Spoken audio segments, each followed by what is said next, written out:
friend of EDEC. So we have like, been collaborating with each other for many years now. I've also known him personally in MEPTA, which is a is it MEPTA? Zai? Sorry. Yeah. Yes. Sorry. I unmute. Okay. Yes. I think we met first in MEPTA, or maybe before in some conference at University of Malaya. I'm not sure. I think MEPTA the first time I met you. Yes. Okay. So thank you for being with us today. So actually, that is going to be doing two workshops. Are you? Okay, so the first workshop that we are going to have is drawing for teaching, learning, and innovation. So for those of you who have not seen Zaid's handiwork artwork before, prepare to be wowed. We will start very shortly. So I'm here just to introduce our speaker. So Zaid was formerly with the IMU, and now he's opening his own, being a consultant of his own. So later, you will be able to see the kind of innovation and learning that we can get from uh, a drawing. And you have your own website, so I would really like it if you showed them your website and also your Facebook. There are Okay. Okay. We'll do many inshallah. things that Inshallah. you have on your Facebook, drawings on your Facebook. Okay, so without further ado, so we actually have around 3 minutes before 10 o'clock, but just let you continue. So over to you, Zaid. Okay. First, Assalamu alaikum wa rahmatullahi wa barakatuh. I would like to say first, thank you very much for inviting me or and coming here again. This time because of COVID, I'm actually doing online. I think drawing is quite tough online, but it's fun. But it's a bit more challenging because sometimes you need more encouragement, and it's sometimes more audio. Because I see Dr. Umar Samit, is breaking up the screen. But if you have any problems with my audio or because of the internet access, please inform me. I'm not sure whether it's me or it is Dr. Zubair. Okay. So what we're going to do today, actually, as he mentioned, we're going to have two workshops. We're going to have two workshops. And today is really getting excited again. If you're not already excited about drawing for learning, teaching, innovation, and slowly introducing you to digital drawing. And in the second workshop, directly focus on visual note taking and how to do visual notes for your lectures and become more visual. Of course, you don't have to draw it, but if you can draw it, you solve the problem of copyright and originality. And if you don't want to draw it, you can always use different images for clip art and so on to join. But I think the idea is to get you excited about drawing and trying to do it yourself. I'm going to present my slides now. If any issues and so on, you just communicate through the WhatsApp. Let me just share my screen. Okay. I will just do a win.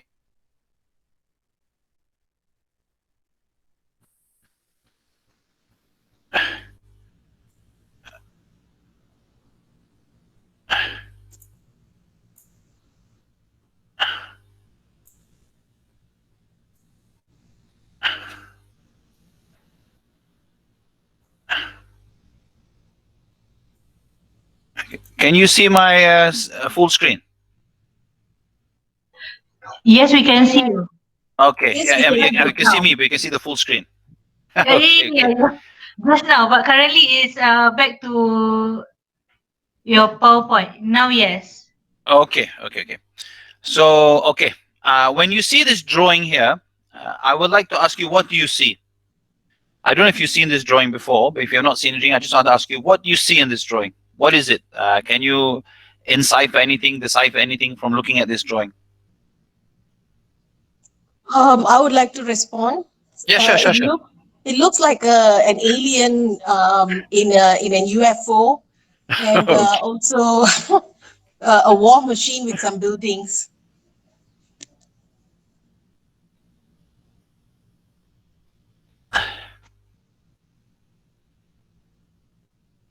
Hello. Yes, that's it. Okay, I lost you there, but okay, but I caught UFO. You saw an UFO or something. Okay. Now, one of the things about the drawing, I'll give you a hint, then you start opening up. Can you think of the most creative person, one of the most creative people in the history of mankind known based on what we have seen? Can you think of any person? You can answer in the chat box also. I will look through the chat box. To me, Dr. Zayed, it's Yeah. Leonardo da Vinci. Okay. Okay. Because on So, his pen. okay. Okay. So now look at the drawing again, and you think about Leonardo da Vinci, and you think about some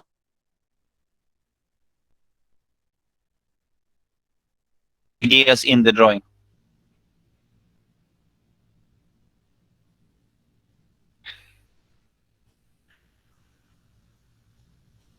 You can share in the chat box also as we go along.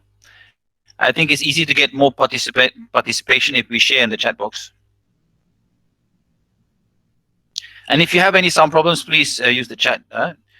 So, what are the things that you see in the drawing that's related to Leonardo da Vinci? Drawing is a fun drawing of Leonardo da Vinci. Uh, so please share in the chat box some of the things that you see. If you remember Leonardo da Vinci, some of his great ideas. Let me just share. For example, you can see some of his great ideas. You can see his.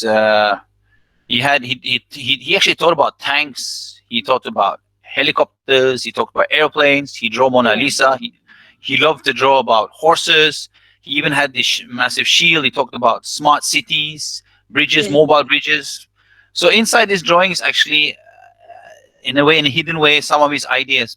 And this is one of the things that when I talk about memory and teaching memory and learning, what you can do is actually infuse in your drawings. It doesn't have to be nice drawings, a lot of things that you want to remember. And by just remember this one drawing, you can remember most of the Leonardo, for example, this case, you can remember most of Leonardo da Vinci's great ideas in just in one drawing. So this is just an example of using creativity and fusing it with the learning process. Okay, so I have a group here. I have several groups, but this is one group you're talking about sharing. If you're interested, let me just share with you. If you're interested, I have two groups. This is not my most active group, but this is an active group that I share in terms of drawing stuff.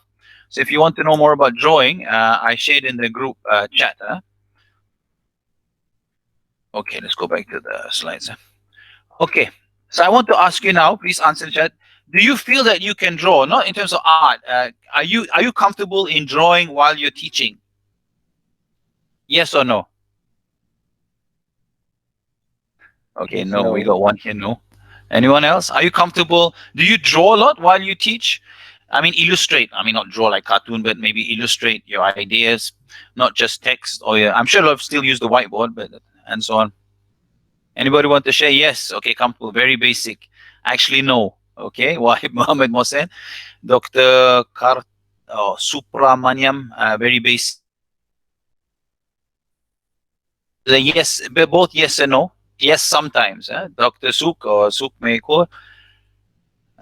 So it's very important. Actually, one of the things I hope to share today is actually drawing is actually extremely. I've found out myself. I only started drawing at the age of 42 again after stopping at the age of 12. How powerful is to connect with your students or with your learners or with your participants just by picking up a marker pen or just going on the whiteboard, or if you have a big wajong page, your ideas and simplifying things, but just some simple drawings.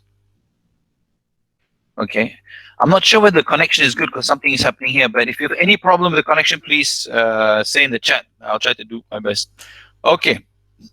Uh, do you have, okay, does everyone here have some pen or paper? Let's do a drawing test for fun. Huh? If you don't have if you have a stylus and pen, it's okay.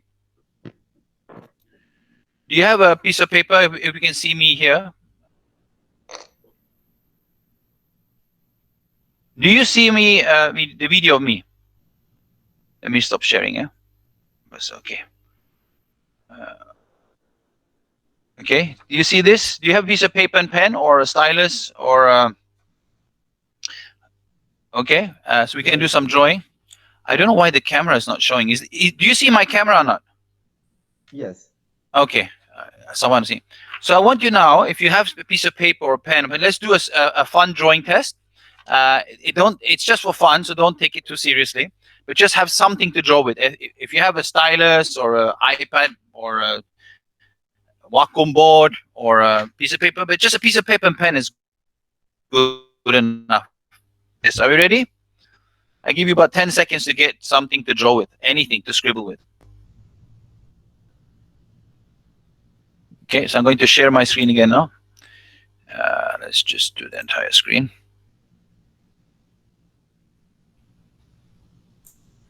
Okay.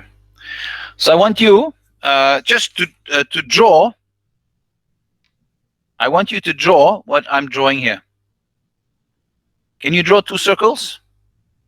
And you will figure out what you're drawing as you draw, as you keep on drawing, okay? So just try to draw these 2 circles. Is that difficult or not?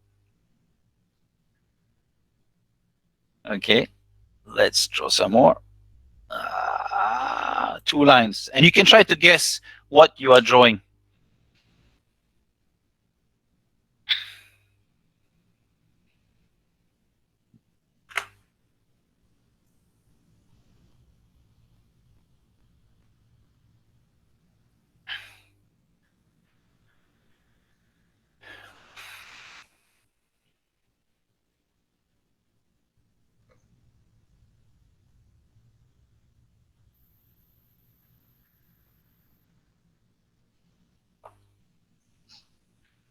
Can you guess what you're drawing?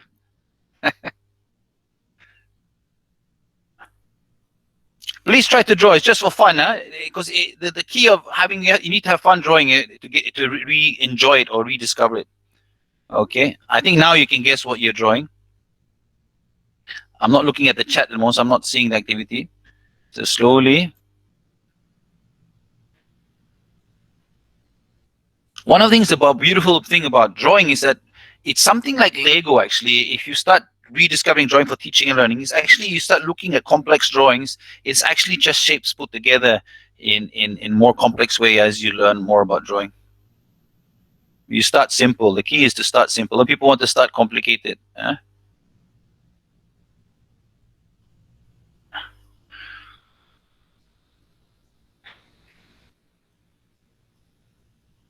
Let's draw some more. Yeah. Okay. How's it going?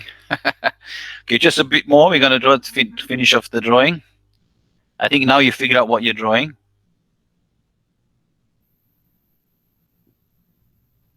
You don't have to color it. I'm just gonna color it. But if you don't have pen, this is more if you do. Okay.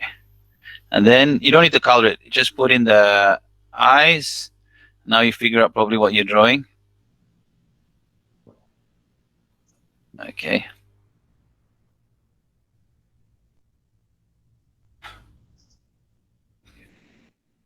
Okay. I give you another 30 seconds to complete your drawing. This is actually what you were drawing. And you notice the first shapes were so easy. Is that if you start really understanding the simplicity of drawing, especially when you go into teaching and learning, it becomes so simple. You can draw the most amazing thing in your content. So you can actually create your own content in a much more creative way and engaging way. Okay, I'm just going to go back to the chat. Okay, so what we're going to do now is, how many of you drew actually? Can I just have some yes or no? How many of you actually drew? So at least I know that somebody are drawing here. Okay, yes, okay. What we can do now is, I'm going to switch off the sharing for now.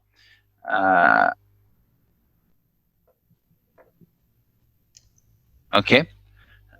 Okay. So can we? I'm going to do. Let's just see. Can everybody share the video and show what they have drawn? Open your screen if you can. I mean, open your video. What I'm talking about. Huh? Show what you have drawn. Okay. Okay. I will show also.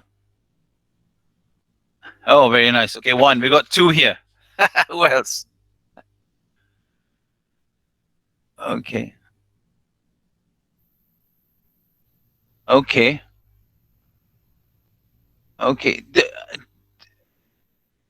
Okay, very interesting. You drew a cup. Okay, no problem, no problem. Okay. So everybody has drawn something. That's great. Okay. Actually, I wanted you to draw the Pink Panther. I don't know what happened. Was I presenting just now or not? Yeah.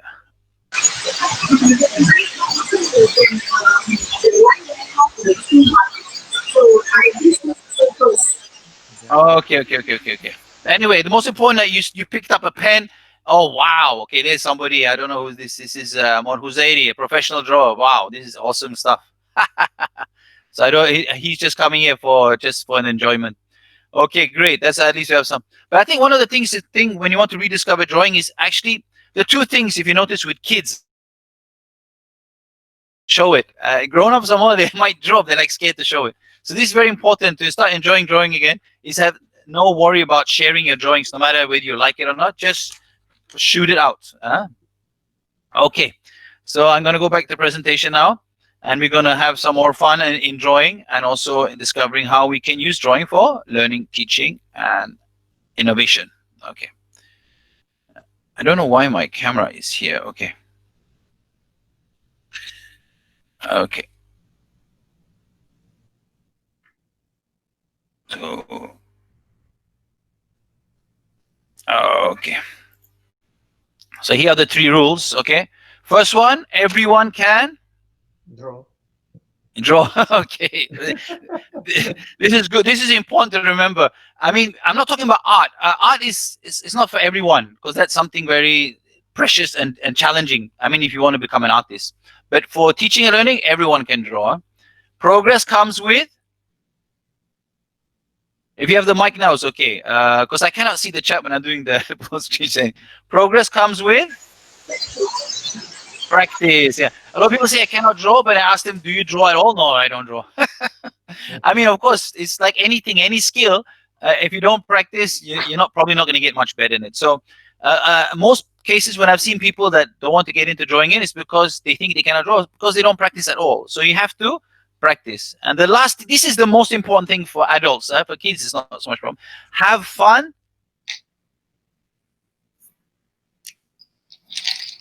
Learning. Have fun. Can anybody in the mic? Important to have. Drawing. Yes. So everyone can draw. I think if you have this mindset, then you can use drawing for teaching and learning. Progress comes with practice. And the last one is the most important because that stops most people. They're so stressed when it comes to, maybe they had some bad experiences when they were young and so on. is that they had some bad experiences, whether it's with teacher or parents and so on. But have fun drawing. Don't take it so seriously. Look at it as like building Lego. When you start, of course, it doesn't look so great. But then as you play around with the Lego and as you play around with drawing, it becomes closer to what you want, inshallah. Okay. So I'm going to have another. I'll share this link in the chat box. I want you to try this game. I'm sharing the link in the chat box. The game asks you, I'll also try, it draws with the mouse, I'll show you now. You try this game and see how many, this is using artificial intelligence. They ask you to draw something and the system, the artificial intelligence will ask you, will try to guess what you draw. And it's just for fun, but this is actually a fun way to draw simple stuff and expose you to have fun drawing. So try this one. I put in the link. It's called Quick Draw.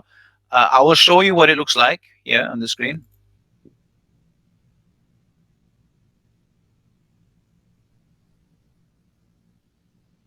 Okay. Okay, so you can see here, you will see that when you go to the link I just shared in the chat box, it says let's draw. So what happens here is they'll ask you, draw a fish in under 20 seconds. Okay, I got it. Okay. So I'm drawing with a mouse. So I'm terrible with a mouse, so it's not easy, but it's just for fun. So I start drawing a fish. I try to draw first. And this thing will try to guess what I'm drawing. I guessed. Okay, lucky I got one correct. Okay, next one. Right? Okay, draw a face in 20 seconds. Okay, let's try. You'll get different things. So that's the fun thing about it.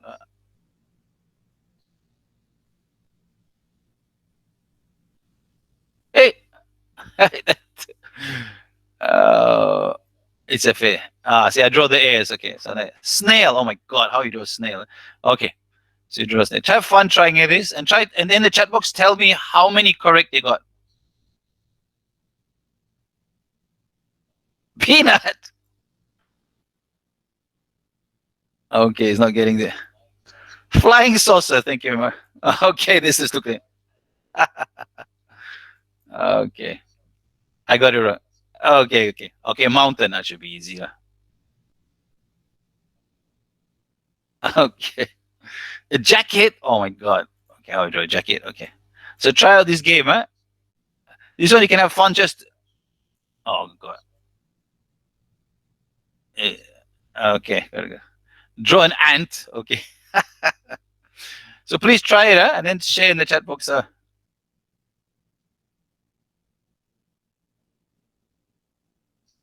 Mug. Oh, okay. I got 5 out of 6. Oh, 5 out of 6. Okay, not bad. But terrible drawings. But this is one of the I like about this test is that when you're doing for teaching learning, it's not about creating the most fantastic drawing. It's actually just to create a drawing so the person understand you. Here, in terms of this artificial intelligence, understanding your drawing based on matching it to thousands or millions, actually 50 million drawings out there. So have fun with the test, and let's see how I'll check in the chat box how many you got correct. Huh?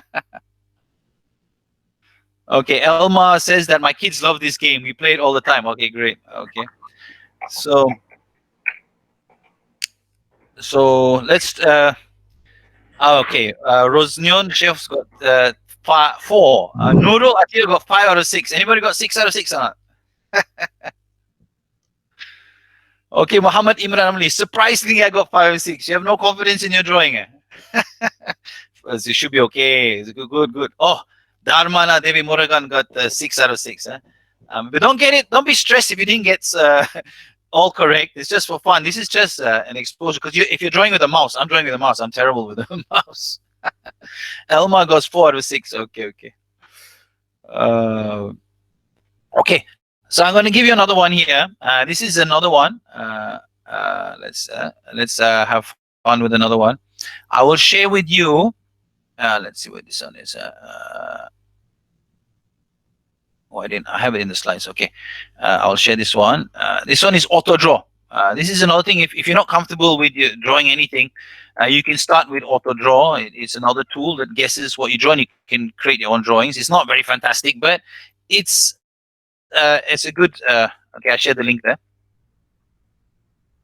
The auto draw. I'll open up auto draw, and you can see that. Let's just go to auto draw. Okay.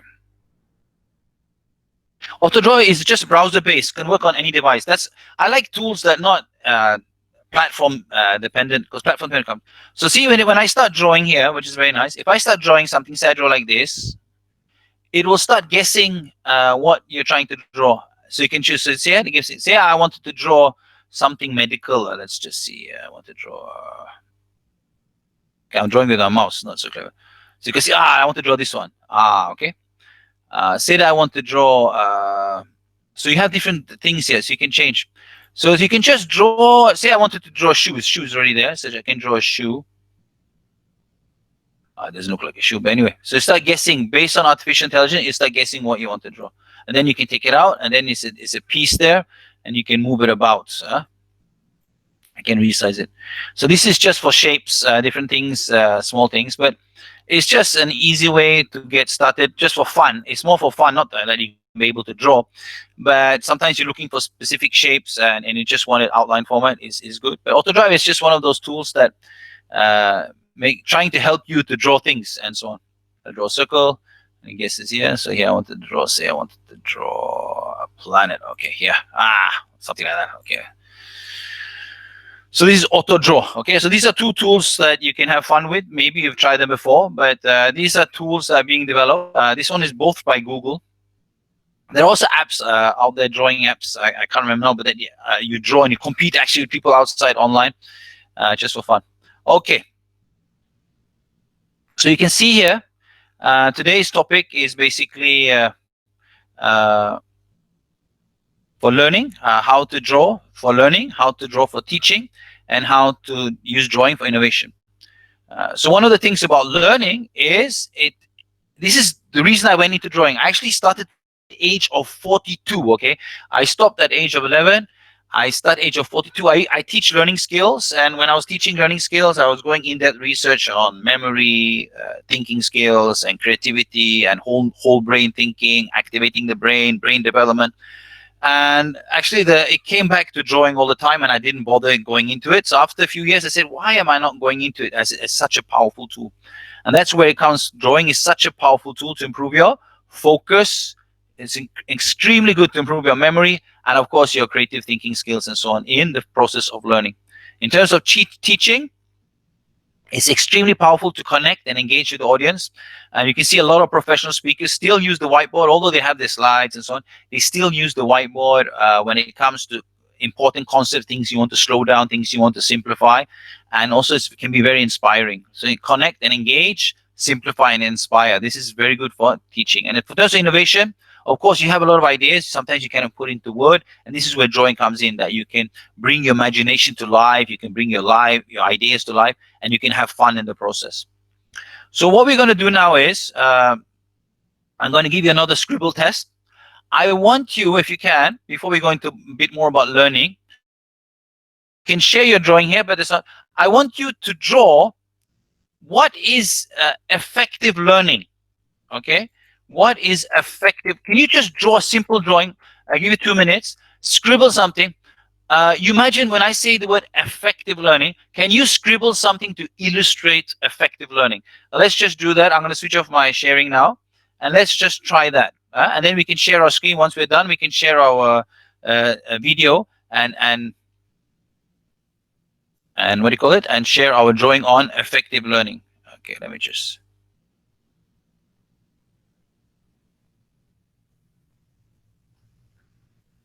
Can we do that? Just draw effective learning.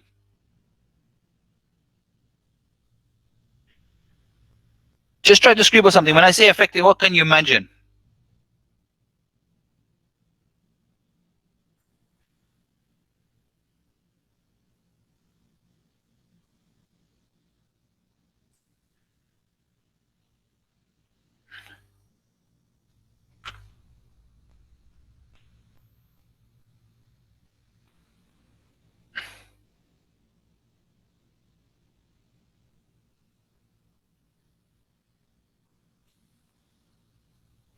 Then we can do see all the screens.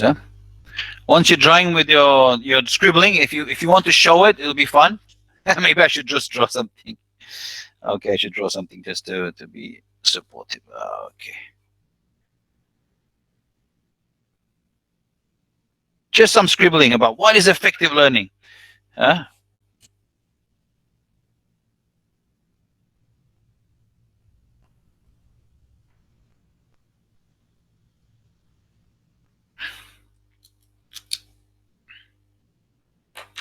And if you want to share your drawing in terms of explaining what it is, because one of the things I find when I train kids is people are so stressed about the drawing, but I'm most interested to know the story behind the drawing, the ideas behind the drawing, which is to me is more interesting than actually the drawing itself. But of course, the drawing is important. That builds confidence. But actually, sometimes sometimes the drawing doesn't look so great, but the ideas behind them are exceptional. And this is one of the things that we need to encourage students, or kids, and even ourselves to use more drawing in that aspect. So if you finish your drawing, your drawing, for example, of what in your mind can you visualize and actually just draw a simple drawing on what is effective learning or learning or anything on learning. You know, whether it's a student sitting at a desk or in nature or challenging yourself. And if you want to share your drawing, I've actually set up a Padlet. I don't know if you can access a Padlet. I've actually set up a Padlet wall so you can share it there. Okay, this is somebody shared something here. Okay. Okay, let's see what.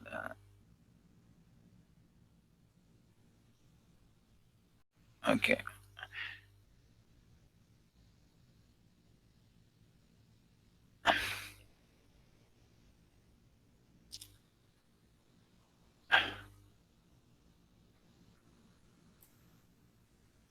Okay, somebody drew share this nice bulb, huh? Thinking bulb. Okay. So if you're drawn something, if you can share it on your video, if you can just open up your screen, share your screen, not share your screen, sorry, open up the video. If you can share your screen, care to share your ideas and thoughts and visuals, so that drives you more because you just keeping it yourself is tough. Okay, there we have one. Okay, so maybe you want to share what have you drawn here? What is effect? What is learning effect? Can you visualize learning or effective learning? I'm Kati here. Um, Okay.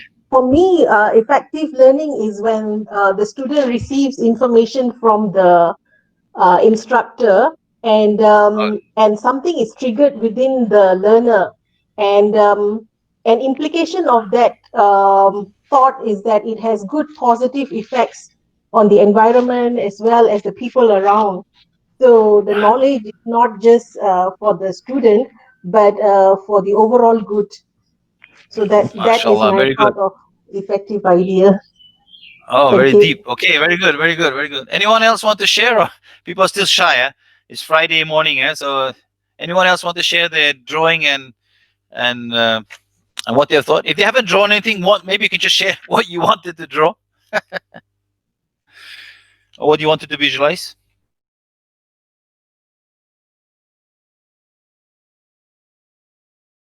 I've shared the Padlet wall. If you want to share your drawing there, you can also there. As there's a Padlet wall. I'm not sure if you can access Padlet if you're in University Malaya or at home accessing. Okay. Okay, so what I'm going to do now is I'm going to share my screen again. I'm going to share my screen. I'm going to share my entire screen. Okay. Uh, Share. Okay, and I'm going to go to my slides. Okay. So this is it. So let's look at learning. So this is when it comes to this is actually number one reason I went back to drawing, and I'm trying to make it to spread the message on not art. We have a lot of art classes on. It's just how strategic to use it. Because I feel that when I was studying a bit about Leonardo da Vinci, which I just showed a drawing of, and the power he had 500 years ago, for me it was the fact that he combined art and science, and by using drawing, he kind of activate the brain to a different level. And I think that's something that I'm not saying he is gifted, of course, from Allah gave him some special gifts, but drawing can actually bring back a lot of that creativity and insights that if you don't do it, you might not experience it.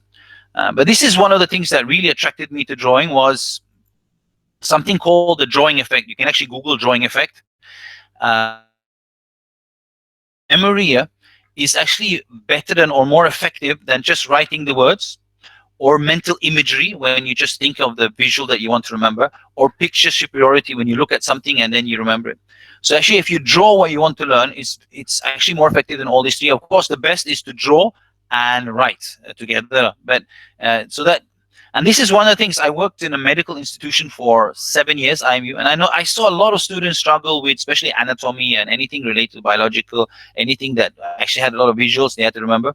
And I noticed that if you actually those students that were really good, they will keep on drawing or teaching others and illustrating while they're teaching others. So the power of drawing is something that we need to bring back, especially in medical education. So students, it's not just about drawing beautiful, but actually using as a tool to get deeper understanding and remembering more of what you are learning. So here are some of the things that why you should draw. It's of course we talked about it's good for the brain development, whole brain activity. It's very good for ideation, creativity. It's good for teachers when they want to simplify things and engage the students. It's very powerful. It can generate empathy. We will talk about this in the next, which is visual notes and your lecture notes and so on. Visual notes. It's extremely good for memory and of course thinking skills, and it's also very good in storytelling. I noticed there's some people that teach how to use iPad to do digital storytelling, and of course that involves drawing, and of course it's extremely help you to focus and clarity. And these are the two things that what amazed me about Leonardo da Vinci is that 500 years ago he could think about things that we are thinking about today. And I think that has a lot to do with the he was an artist and he used to look in nature, and from nature he deciphered ideas to his great innovations. And I think that is when you start drawing, things that you see, also your observation goes much more focused, much deeper, but you start seeing things that you would not have seen if you just look at it. Because when you want to draw something, you realize you see things in more depth than just looking at something. Okay, so here are different areas in education that drawing can be effective. There's 1 to 9. Okay, so I want you now, just have a bit of fun. Can you put one word on each drawing and see whether you can match my words? I'm not saying it's correct and wrong, but can you match? So this is areas where drawing can have a huge impact, helping either the teacher, the student, or the employee, or the worker, and so on. So here are 9 different areas in education that I've identified. There's more, of course, that where drawing can be very powerful, give you a competitive edge. So can you guess? You can just put the number if you know word. You don't have to guess all 9, but if you can visualize and put a word to each one word or 2 words to each one. So I'll look at the chat box. Can you guess?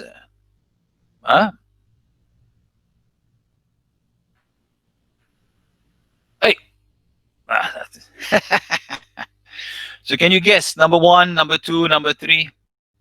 Number 3 is construction. Okay, that is literally. But think about a field in education that that involves a lot of drawing, actually.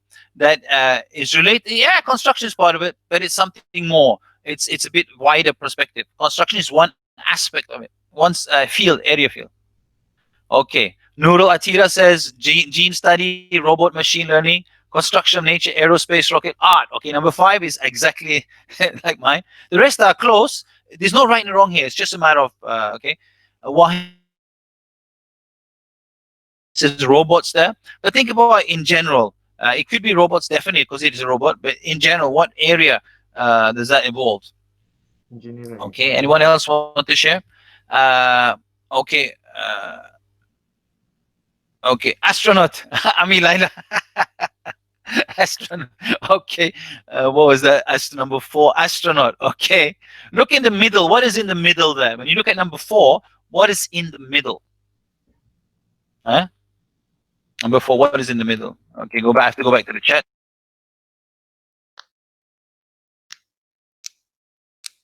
Number 5. Okay, number 5 is art. That's the same as mine. You have one. I've guessed one of that I have. Of course, my drawings is interpretation. So it's not like my one is correct. I just want to see whether you can match my areas or my words based on the drawings. Okay. Elma says, Muhammad Imran Amli says P, but Elma got it correct. It's math. Yes, correct. Nurul Atira got literature. That's correct. Also, I had language, but literature. So we have 3 here correct.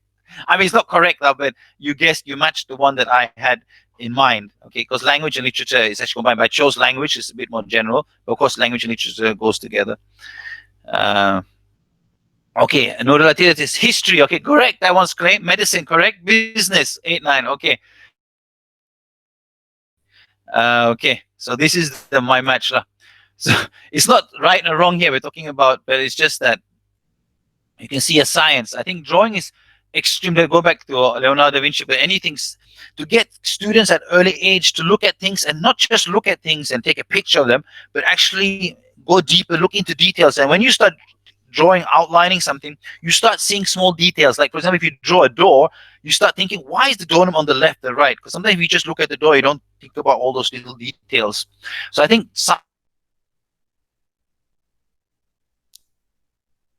if get ask them to draw something. For example, if I'm a boy that likes Ferraris, ask them to draw a Ferrari and start analyzing the Ferrari and ask them how many wheels and then the details about the engine and so on. So that kind of aspect in science. And the same with technology. Technology is more about innovation. And I would like to share here in terms of technology. When you draw technology, this is where your kids love, right? They draw the future, they draw helicopters, they draw spaceships. But of course, one of the challenges is very popular now is to do tracing, because technology allows you to do very easy tracing. This is something okay for teachers when they want to draw a body or something, they trace something they found.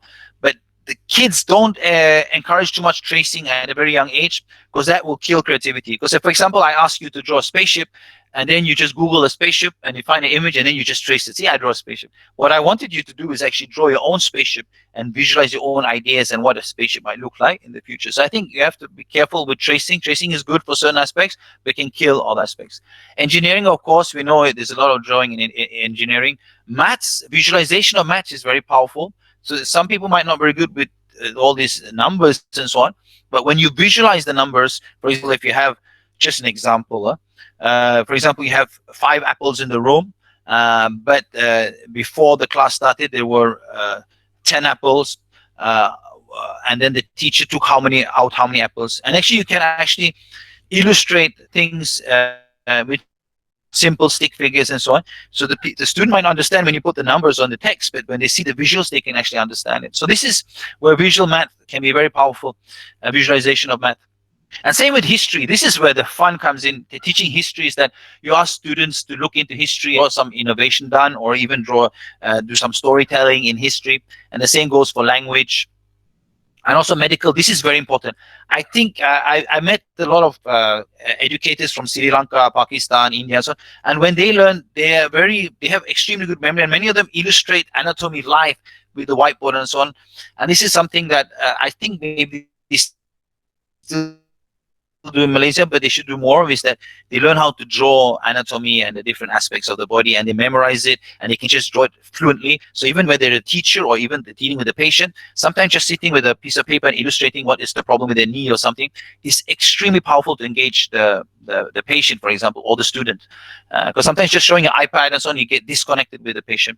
And same with business, of course. If you're an entrepreneur, you can visualize your ideas. It's extremely powerful. So these are just some areas where drawing can give you a competitive edge and so on. But I've said some now, but maybe I would like you to think about your subject, your field of area, and try now in the chat box, or maybe take the mic. Where do you see drawing can help you or help your students in your field of work? Because I'm not sure in which field you are in. So maybe somebody can share either using the mic or in the chat box. So I will stop sharing now.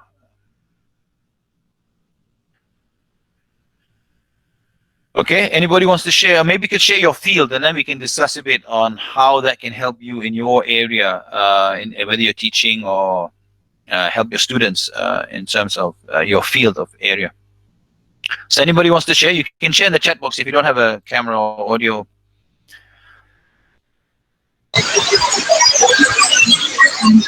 Okay. Your sound is okay. Your sound. This is one of the reasons I use the old style mic, to ensure that the audio is consistent.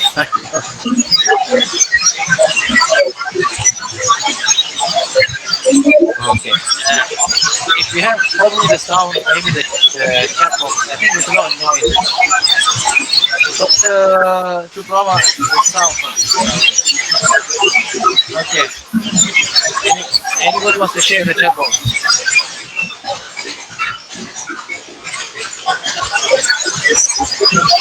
Okay.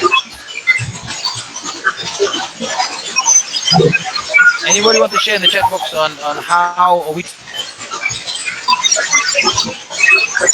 do you have an impact on the teaching? Education use of mnemonics. Okay. Yes, definitely. Mnemonics, yes. Okay, Nura Tuya says medical education drawing can assist in planning learning. Dr. Kakek, can you please switch off your mic? Yeah, unmute please. Or unmute. Can you mute please your mic? I think this. Okay, thanks. Okay, Dr. Natira said drawing can assist in student learning, especially anatomy and what's happening in the body. And as you shared, can help students and doctors to explain patients, the illness and layman term. Yeah, I think it's very important. Basic drawing. Illustrating, it's not about complex drawing of the body, and some simple illustrations of simple aspects can actually help the student. So once they have that skill, they have the option to become a teacher, and they have to make it very easy to show patients the issues without necessarily referring to an iPad or all the technology and so on. So I think that's great. Okay, so I'll go back to the, okay. Dr. Kai says, for early childhood education, we can use mnemonics to help learners recognize letters in second language context. Great, yeah. The different kind of mnemonics, are we talking about link method or acrostics or acronyms and memory palaces and so on? So there's a lot of mnemonics is techniques to improve your memory. Okay, anyone else want to share before we move on? on how drawing can help in terms of learning?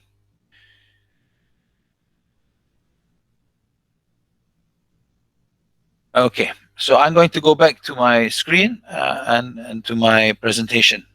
Okay. Okay. So this is very interesting. I notice even if you listen to this, if I'm just talking for 2 hours, because it's a 2 hour session, if I'm just talking, listening, your brain is actually very little, not much activated. And this is one of the reasons is with our brain, is our hands, especially our hands, actually the whole body is connected to the brain, but our hands and especially our index finger and thumb are so connected to our brain. And if we don't activate them even in the learning process by just sitting at a lecture, our brain it requires a lot of effort to actually keep yourself awake. And that's one of the reasons why you might feel sleepy when you listen to whether it's a webinar or a lecture. If you're just listening and doing nothing else but listening, it's very difficult to be totally alert. But they found out, but if you do write your notes or type your notes or draw your notes, even better, your brain is more active. Even from the Quran, I just want to mention one surah, Bismillah ar-Rahman ar-Rahim. There's one ayat that says, Alladhi allama bil qalam. You learn with the pen. And this is, I was talking to one of these Arab professors from Saudi Arabia, and when I was mentioning this, he mentioned this ayat. And then he said, now I didn't understand the ayat, he said, from Surah Al-Alaq. Al-Alaq. But when he saw that, when I was explaining to him the importance of hands in the learning process, he referred to that, Alladhi allama bil qalam. How much the pen, even the Quran mentions that when you're learning, you have to activate using your hands, basically. It's part of the learning process. So that's why it's very important to do note taking. And this is a skill that I will talk about, especially in the next workshop, the importance of note taking. Okay, but I'll just introduce it here. This is what we will discuss. But here we're talking about for notes for your lectures. Huh? The power of visual note taking. It's not just taking notes, but visualizing your note takes. It's very powerful. Why? It's very good for course learning. It's good for teaching, and it's good for solving problems. Visualizing your notes. And as I said, it improves your focus. One of the things about visual note taking, it activates more of the brain because using something called the dual coding theory, is that when you write something, you also visualize it. And when you do that and you combine that, it becomes more memorable. And of course, picture superiority and so on. So this is visual noting. We will discuss in details in the next workshop. And we will do, I will actually not be using my notebook. I'll be using my iPad and a stylus. And we'll go straight in. I hope we can draw the whole workshop. We'll be drawing and using that and see how we can do visual notes for our lecture notes or even for our own note taking. Okay, this is just using pen. I'm just sharing some of my visual notes. This is using Sketchbook, Autodesk Sketchbook, which we will discuss in detail next workshop. We'll introduce at the end of this workshop. This is an example. I attended Prof. Mushtaq's lecture in Harriet Watt, and he talked about employability in the 21st century, future-proofing your child in an uncertain world. So here, when he was talking, I tried to summarize it and visualize it. It was actually, he just had three main themes. Was the 21st century university should focus on academic excellence. Of course, that's obvious. But also he introduced, he's very focused on emotional intelligence and happiness, and to infuse emotional intelligence into the subject. One of the reasons that he put so much emphasis on emotional intelligence was because of artificial intelligence, robotics, and so on. They are very good in cognitive activities and physical activities now. The physical has been for 100 years. Cognitive now is the technology is become so good, so it's taking over a lot of our cognitive. But the emotional part, even if they can do it, is something that's going to be necessary for at least for another few decades. And that's why it's very important to infuse that into the curriculum. And he talked about, in terms of emotional intelligence, of course, self-management, self-awareness, social awareness, and social relationship. And he talked about happiness also, to infuse that into the curriculum to make students more happy. And actually, all this is done through a lot of projects. They have a lot of project activities. Students are very active in helping, establishing gratitude, and so on. So this is just an example of a vision note. And what I like about doing vision notes for myself and also for sharing is that once I've done the vision note, I can look back at this vision note by just looking at this picture, even if I memorize it, I can talk about it for 10, 15 minutes. And this is some of the aspects. I can use it to teach someone else. So this is something that I'm encouraging more lecturers to do, is create their own visual notes. You don't have to necessarily draw them, you can use visuals.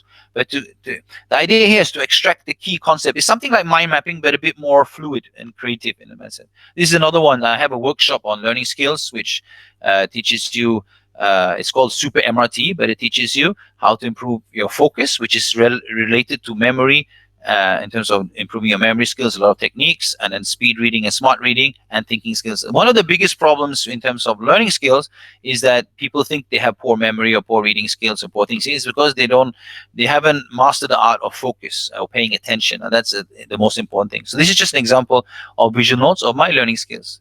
And this is another one, is computational thinking. I drew on computation, which is important, which is very important.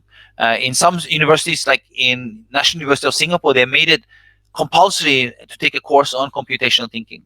Because this is because in computation you learn some of the most important wanted skills. This is which is already 2020, right? But this is a few years back. Some of the skills that you need to develop is all mostly soft skills, which I call essential skills. So in other words, in this drawing, I've actually summarized computational thinking into 4 words. Actually, the first part is to decompose, which is to analyze. So we need to teach students much more emphasis on the ability to analyze things. And then the second one is pattern recognition, which is the second phase of computational thinking, is that once you can analyze, break down complex problems and analyze it, you do pattern recognition, which is try to see patterns, find patterns. And then the third stage in computational thinking is abstraction, which is simplification. So, okay, you have this complex issue and you try to simplify it as much as possible. And the last one is algorithms, which is usually not used before technology much, is that, okay, you simplify the complex problem, but now you create rules so you can feed the system, so you can make it automation and artificial. But the idea here is computational thinking. I'm just sharing with you some of my drawings and how I can use it to recall and remember what I've learned, or even teach others using my visual notes. Okay. This is an example of pattern recognition. I drew that's one thing I like about drawing. You start seeing patterns and things. So here I started with the same nose and back, but I managed to draw 3 kind of Walt Disney cartoons by starting with the nose and the circle. And this is you can teach kids, not necessarily cartoons, but I use kids as cartoons, is to understand that they can draw anything, but they must also, it's good to study existing cartoons and study how their noses and eyes and try to see patterns. So this is just one example. Okay, so this is in terms of learning. I'm going to share some pictures and then we can have some discussion. So this is actually my first drawing workshop in 2018. You can see the kids here. This is Islamic Ashura Institute of Quranic Sciences. This is inshallah.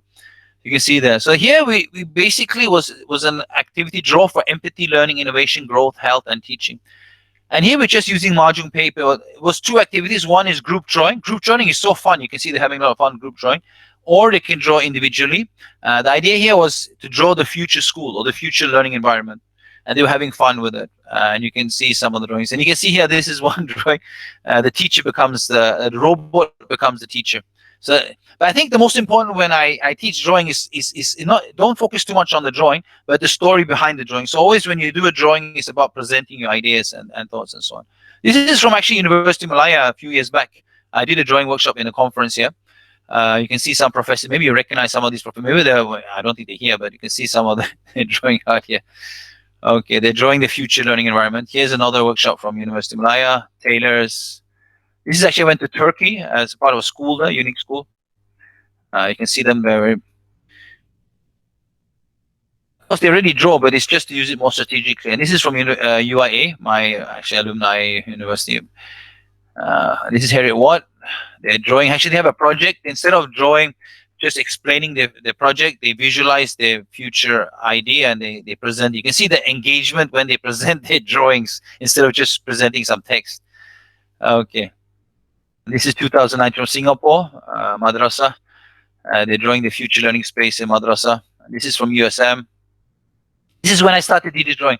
I started digital drawing about 2-3 years ago, but then I didn't teach it because I was not comfortable. But last year I started teaching it and how to use digital. You can hear they're creating their own notes, drawing themselves. And the good thing is, once you learn digital drawing, you can start being originality. You don't need to worry about so much copyright, and you can create your own, really create your own content, and not just the text, but also the visuals when necessary. This is from University of Malaya again. I did digital workshop. Okay, and this is some other. This is teaching people that actually write books or draw cartoon children books how to draw, because they were doing it on piece of paper or batik, and now they learn how to do it digitally. Okay, this is for the National Society for the Deaf. Okay, and this is another workshop. Okay, so you can see the kids, the excitement, they're sharing their future flying cars and activities and so on. Okay, and this is okay. So this is about learning. Before I move on, maybe we can look at the chat box and share some thoughts. Think about, because we're going into teaching now. How do you see, or maybe how are you using drawing in your teaching? This is a good time to share if anybody wants to share. If you can share in the chat box, or you can just share video also, you can if you can. Hopefully your mic is not too noisy. So because now we're going into teaching, how can you use drawing for teaching to improve your teaching in terms of making it more engaging, making it more fun, inspiring the students, simplifying complexity? So maybe somebody can share in the chat box, or unmute and share in the here. Or maybe if you want, you can actually scribble. How would you, if I say effective teaching, how would you draw effective teaching?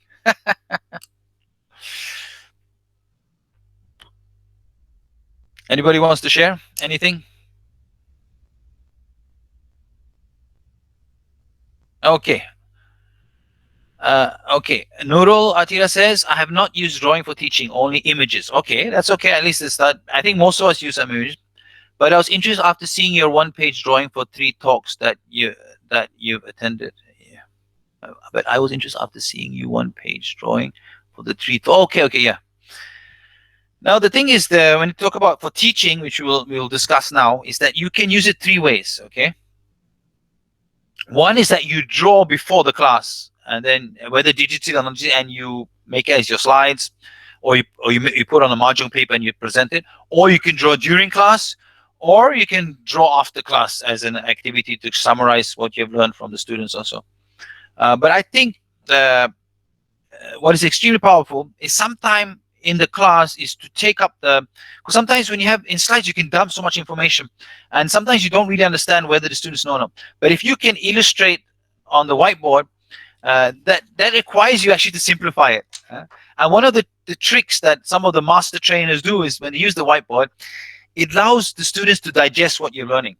Okay, so Nurfaiz Khalid says, I draw mind map to conclude my lesson to students. That's great. So she draws a mind map to illustrate.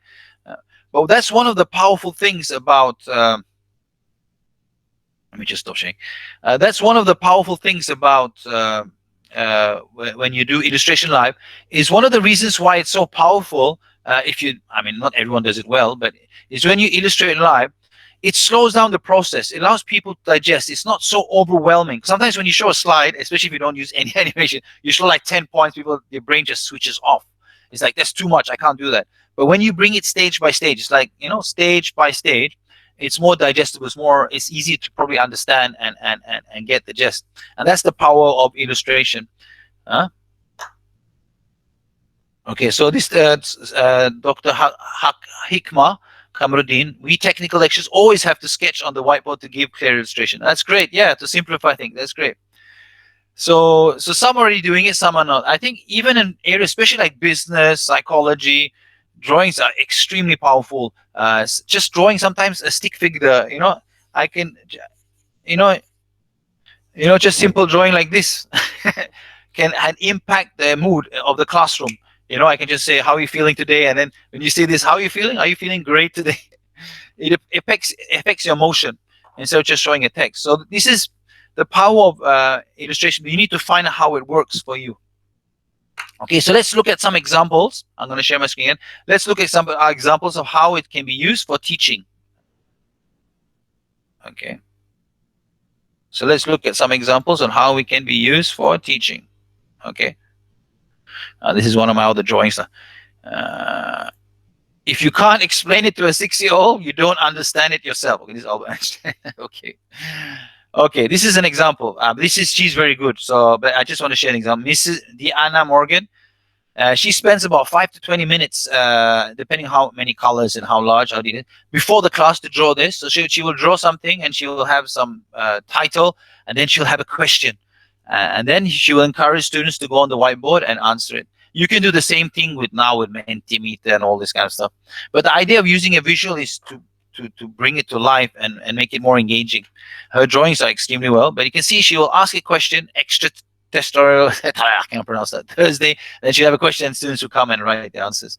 It's not about necessarily right and wrong, it's more about how they're feeling and what they believe in and so on. So you can see, very amazing. And this is another guy, Chuan Bin Chung. What he did, he teaches anatomy by really drawing it out, and but it's not. That's not the main issue for me. Is that he gets his students to draw it also. For him, for learning, it's not just about looking at him and remembering the labels. It's actually to draw it out yourself, and it's a process. And the one thing about drawing, which I'll get back to, is that no matter how difficult it is, it's just about repetition and reflecting upon repetition. You can do it when teaching. You just need a bit of practice. Okay, here this is Dr. Najib lectures. This is world's most popular medical lectures. But look, what he does, this is something. So if you can draw, you talk about e-learning content. You want to do all this.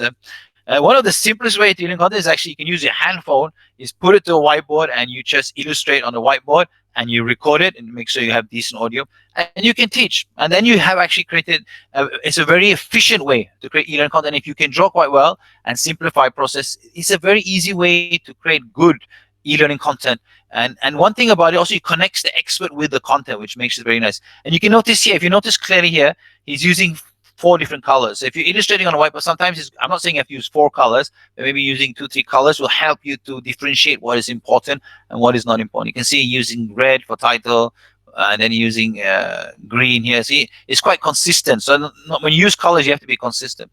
But if you look closely, if you start looking closely at his, that's why I say when you use your computational thinking, I'm sure you can draw this little piece here and this little piece here. Of course, when you see the whole thing, is overwhelming, but that's because he's been practicing and so on.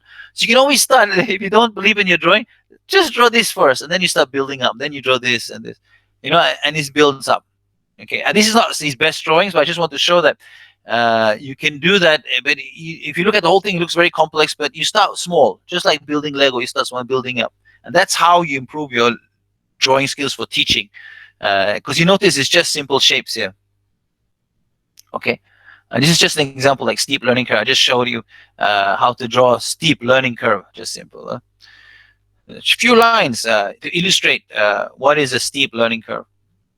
Instead of just saying it, you can draw it. Because when the students see your illustration, actually, whether you're drawing it live or it becomes more memorable. And hopefully it gets a deeper understanding on what is a steep learning curve.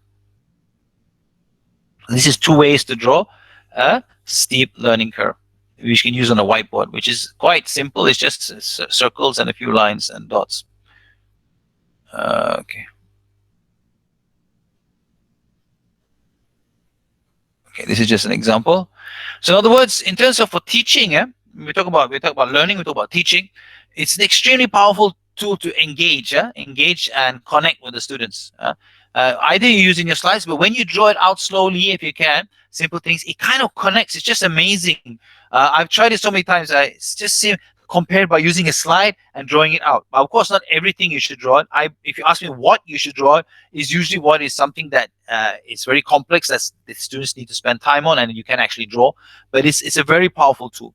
And of course, besides engaging, is to simplify complexity. If you can simplify something very complex with a few circles and dots or whatever, you can. I want to show you something now. This is okay. Okay, Mahathir is no longer Prime Minister, but the Twin Towers. If you look at the Twin Towers, they had problem to design the Twin Towers, and he drew something. The architects were going on for months to solve a problem, and he just drew this. This is what he drew. He drew this. When he drew this, it solved the problem the architects were looking for on how to build the Twin Towers. That's simple drawing. You can see it's simple drawings. We talk about drawings can solve, simplify complexity. That's sometimes all what you needed, because they were He wanted Islamic design, and they had no idea what they was referring to, although they were research. He drew this, and this became the architecture of Twin Tower. Of course, it was not. What happened was, if you look at this, this is what they needed to. They got to understand. Okay, this is how we're going to build, but they realized there was not enough space. This is actually the. If you look at the Twin Tower building, so what they did, I just drew it red. Huh? What they did was, they said there's not enough space if we build the Twin Towers up with using these structures. So what they added of these bulbs. And if you look at the Twin Tower now, you see those curved edges is that based on? It's actually based on those two interlocking squares, which was idea from Mahathir, Dr. Mahathir, in terms of building the Twin Towers. So that's why I talk about simplification. Simple, just two squares can solve a big problem and simplify things. And of course, to inspire. That's in terms of the teaching. Okay, so I'm going to stop again here. I want to ask you again in the chat box, or after listening to my examples, do you see now? Try to share. Think about, if you're not using the drawing in your teaching, in terms of how can that help you in your subject. Have you got some ideas? If you have some ideas, you can share. We can all benefit. I can benefit. Anyone, the participants can benefit. Maybe how can you use what do you call it, drawing for your subject, your field, or your field of study, or your field of teaching? If you can share that in the chat box, or you can share that in the, you can take the mic, it'll be great. As I said, this workshop we're exploring, what do you call it, how we can use for teaching, learning, and innovation, and we'll introduce the digital drawing.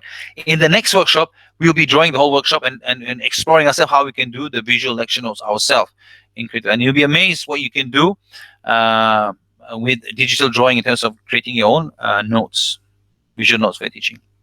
Anyone wants to share anything?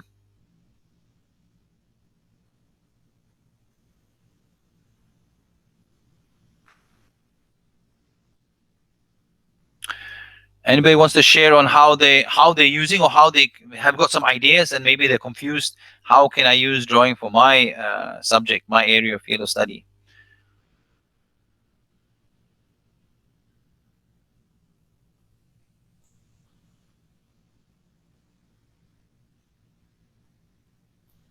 Okay, that was very quiet. Okay, we have one here sharing the camera. And you want to share something, Dr. Farida, or no?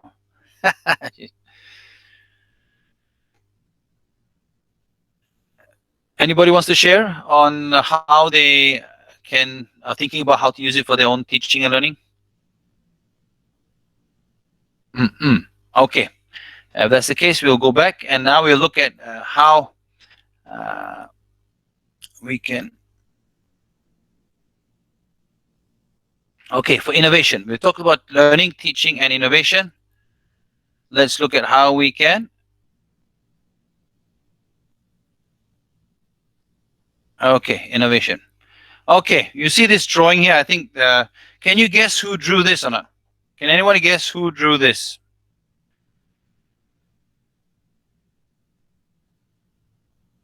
Can anybody guess who actually drew this drawing?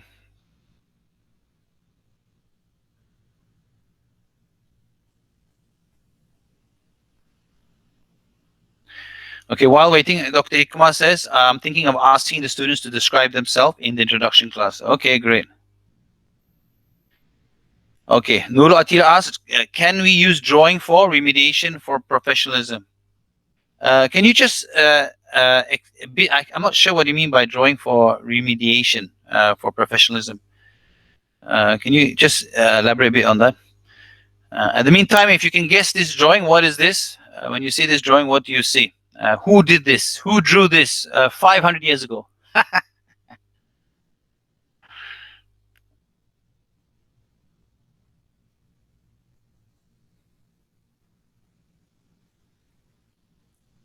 Okay, Da Vinci. Okay, you know. Okay, so this is actually Da Vinci. He drew this 500 years ago. Okay. Yes, of course. Yes, Dr. Ikman said yes. You can draw. I think it's very good. What you can ask them to draw their hobby, or draw their activities, or draw something about themselves. You can actually ask them to draw their colleague. That's very fun. So in other words, you link up two persons, and you ask them to just draw a funny cartoon drawing of each other, and then they talk to each other, and then they introduce each other by with the drawing of them, and then they can actually put on the wall the drawing of their drawn and ask them to guess who is this. There are many ways actually you can use drawing for as an icebreaker. It's a lot of ways. Okay, so it's Leonardo da Vinci, yeah. Okay, so and this is also interesting. Imagination is more important than. Can you fill in the blank? And who said that? That was not Leonardo da Vinci, yeah? Or who is associated with that famous statement? Imagination is more important than.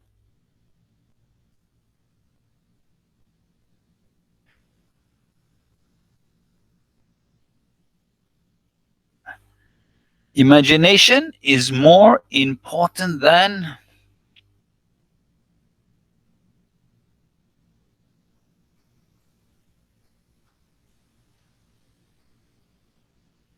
knowledge. Yes, correct. No, correct. It's by by Albert Einstein. Yeah. Okay, as well as what Imam Abdul Aziz. Yes, correct. Okay, Nur Atira says the topic on professionalism is very complex. So I was wondering how to make it less dry and daunting, but unsure how to do so. As of now, it's more towards teaching didactic lectures and sharing sessions. But we are unsure if the students could actually grasp the concept and apply them in the future. Yes, I think drawing can be used in any subject. It's just a matter of tweaking and finding ways to do it. In the context of professionalism, yes, definitely. For example, let's see here. You have to give me a topic or an issue. For example, what kind of careers they want. For example, they can draw out a potential career. They can draw out a potential idea. They can draw out a personality. They can scenario. They can have stories. There's so many ways to approach it. And remember, we're not talking about drawing a fantastic drawing. We're just talking about, for example, just using stick figures and so on, and some simple items, and putting it together and having fun in the process and making it less dry. Okay. Now let's have some. This is just a simple drawing. I think this is quite famous. What is this? Can anybody guess? What is this? Can you guess what is this? This one is very common use. I drew this one, but I didn't come up. This is somebody else's idea, but it's very nice. What is this? Muhammad Imran Amilaila says a rabbit. Atila says duck. Okay. It can be a duck. It can be a rabbit. Okay. It can be a duck. If you look deeper, it could even be a lake. It can be an island inside, or it can be a river. But usually, most people say a duck. Let's try a bit more difficult one. Huh? What is this? If you can guess this, you're pretty good. Huh? What is actually is? I mean, it could be many things. What is it actually?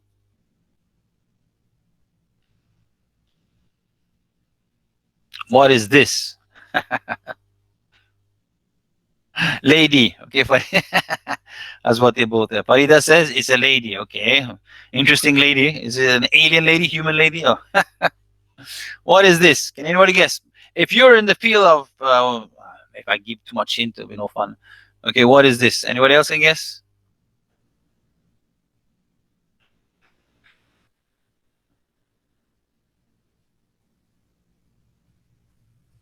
Okay, what is this? Can anybody else get one more guess, and I'll tell you what it actually is. Huh? But it's actually quite fun. I've heard the word cow before, all sort of thing. Still thinking, Doratila. Wait. What is this? And this is what I like about drawing. It allows you to develop that curiosity. So you can actually show something that you're teaching in a creative way, and you can create that curiosity. And it doesn't mean you have to draw. If you can find the illustration, I'll say, okay. But I hope if you can try to draw, then you can have this idea of don't need to worry about copyright and so on. Okay, so let's guess a bug. Okay, Darman Morgan says it's a cow. Muhammad Imran Ramli says it's a flower. Rosina Shesuf, it says it's a bug. Okay, I'm going to give a hint. Huh? It is actually it's if you're in the field of medicine or any medical field, you should know what this is by looking closely. You should know. It's a standard.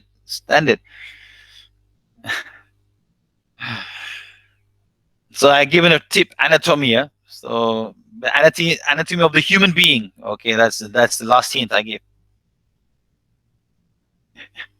Can anybody guess what it is?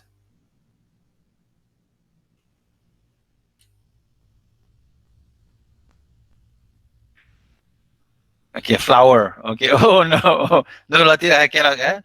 Amia, no, no. Vertebral body. Rosenef chest or kidney. Okay. Okay, I'll tell you what it is. Okay. 10, 9, 8, 7, 6. Sternum. 1, 3, 2. Okay, here. Another person coming to air. Actually, what it is actually your brain, inside of your brain. Okay, let me just show you. It is. You can see here. This is actually hippocampus, amygdala. This is the inside of the interior of your brain on both sides. This amygdala and this hippocampus. It's inside of your brain. And not many people guess, even but this is a standard drawing. Actually, if you look up, you can find this. This is actually I draw after the. I actually kind of it's from the brain I found on Wikipedia just for fun, just to see if people can guess what it is by just looking at the outline. Okay, I'm just sharing examples how you can use drawing in creative ways because you want to engage them, the subject, and so on. So that's why illustration becomes so powerful. And if you do it live, it's even more interesting. Okay. Ideas, and this is one of the things why drawing is so powerful. Is if you can draw, it's not that you can draw, but use drawing is with ideas, and especially if you're doing your PhD and you're coming out with your conceptual whatever you're doing, is to draw out your ideas, whether it's a framework or you're doing some invention. Simple drawings, because based on research, your great ideas don't come in a vacuum. It doesn't suddenly come. You're doing it again and again and again and again. Just look at entertainment. Let's just look at Pixar. When they come up, when you watch their movies, Toy Story and so on, you're just amazed how did they come up with all those crazy things in the story. It's actually one of the tricks. What they do is they come up with the story quite quickly, but then they work on each scene, and each scene will go through. They prepare a scene by just using paper, or sometimes now they use digital, but it's just storyboarding. And they come up with it quickly with a story, and then they have a focus group and they show it, and then they get feedback and they do it again. Some scenes have gone through hundreds of cycles before it reaches a maturity. Say this is good enough to do using more tech and doing the animation and so on. And that's just simple drawings. And that's why using drawing when you have ideas can speed up the process of coming up with great ideas, is that you draw it out simple, and then you draw it again and again, and next day you think about it and draw it again to come out. And I think that will be a lot, especially for people doing PhD and research and so on, is to work on the conceptual framework again and again, trying out different angles. But it's just simple scribblings, ideas to get in, because sometimes your brain needs to put it on paper for you to get a creative idea and then work on it again and again and again.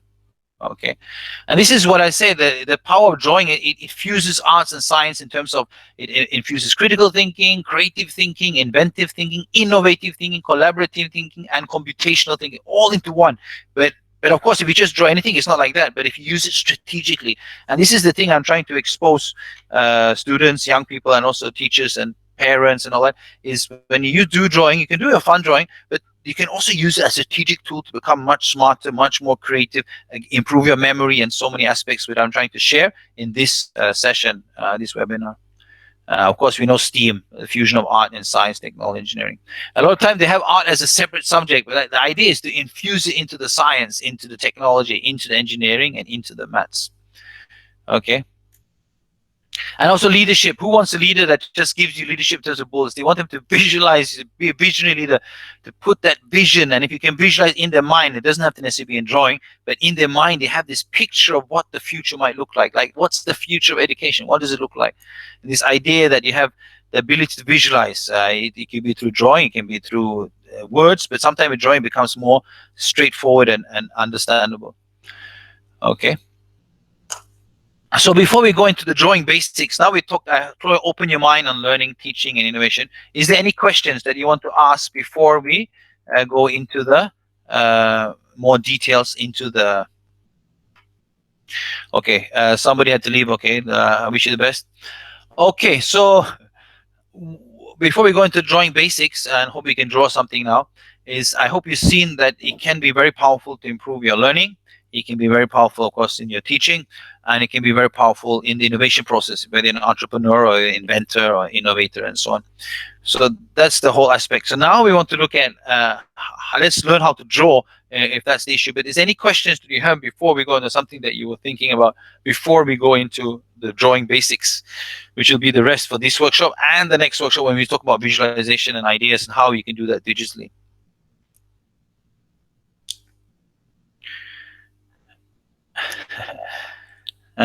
So yeah, Intan says funny looking brain. Yeah, it's just outlining of. That's not the whole brain; it's inside the brain. So any questions before we go for the drawing basics? You've got another 45 minutes to go. I'm trying to be as interactive as possible because I think there's be a lot of questions about how we can use drawing too for learning, teaching, and innovation. Any questions? Okay, no question from my side. You already had some questions. Okay. Any other questions? Okay. So what we're going to do now is we're going to talk about the basics. Okay. And I'm going to ask you to draw. I hope you don't mind. And don't be scared. It's not about nice drawing, just some scribbling. Okay. Okay. Let's go to share the screen again.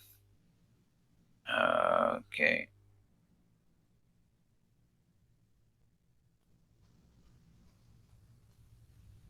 Okay. Drawing basics. Okay. So of course, when you talk about drawing, if you have workshops, let's say you have workshops talking about the future of education and so on, and just you can make it actually very interesting. Is you ask participants, have a 1 hour session, 2 hour sessions with the participants, especially if you have 2 days workshop on the future of education.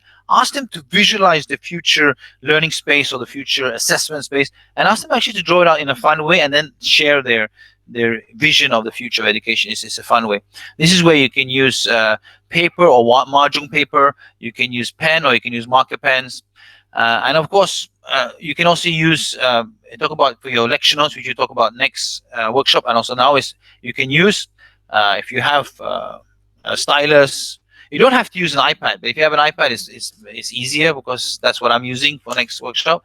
But if you have an iPad and a stylus, or you can have, when you talk about drawing digitally, you can have something called a Wacom board. That costs about 100, 200 ringgit, especially if you're teaching and using the whiteboard and so on. I don't use that much myself, but it is a very good, especially if you're doing live teaching. But sometimes the whiteboard, I don't think Google Chrome whiteboard is that powerful, but you can always do screen sharing of a drawing tool and then illustrating live or creating your notes. Okay. And this is very important. You can see learning how to draw is something what we call deliberate practice. Okay, you practice, yes. When you talk about deliberate practice, you draw something and then you look at it again and say, where can I improve? Or the arm is too long, or the nose is too big. And that's deliberate practice. And then you tweak. In other words, you practice, you look at what you're doing. Are you happy with it? And then you maybe get feedback from someone else, and then you improvise. And this is actually I did this a few years ago. I was trying to draw Snoopy slam dunk, and you can see how many, I can't remember which one was the last one, but the whole paper I was trying to explore how it will look like when Snoopy slam dunks a basketball, and I was drawing all the places. You can see some of the drawings are absolutely terrible, but after a while you get it right. So in other words, don't expect it to get it right the first time, especially if you're using it for teaching. I always recommend, if you're going to go into class and draw live, do it a few times by yourself, and maybe do it with a colleague before you go to class to make sure that it looks decent and it makes sense. Although you can talk about it, but you want it to look like what you want to show. Okay, and also this is also might have a mastery. If you want to master drawing, have a growth mindset. Okay. I like this illustration here, which is very nice. Dropout mindset. I am bad at this. I give up, which is very often. Amateur mindset, which is very troubling also. Now that I can do, I just keep doing it the same way. So even if you're drawing, maybe you can improve your illustration, but have this growth mindset, expert mindset.